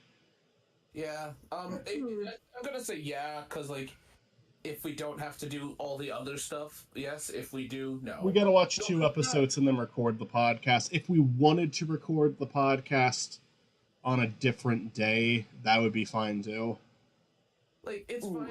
It's fine to do that. I'm just saying, like, I can't do 2 recordings, if you know what I'm saying. Yeah, no, that's fair. I don't have work tomorrow, so I can stay up late tonight. I would like to start at 8 because like I said, I'm doing making dinner tonight, and supposed to do a logo for someone today. They said I had like 48 hours, so I could do that tomorrow. Yeah, I gotta get back to you because, like I said, I'm having a stomach issue and I might have to go to the doctor. So it really depends. All right, yeah, just message me if you're not down. It's perfectly fine. Yeah. But But yeah, just keep in touch. Anyway, Okay. peace, guys.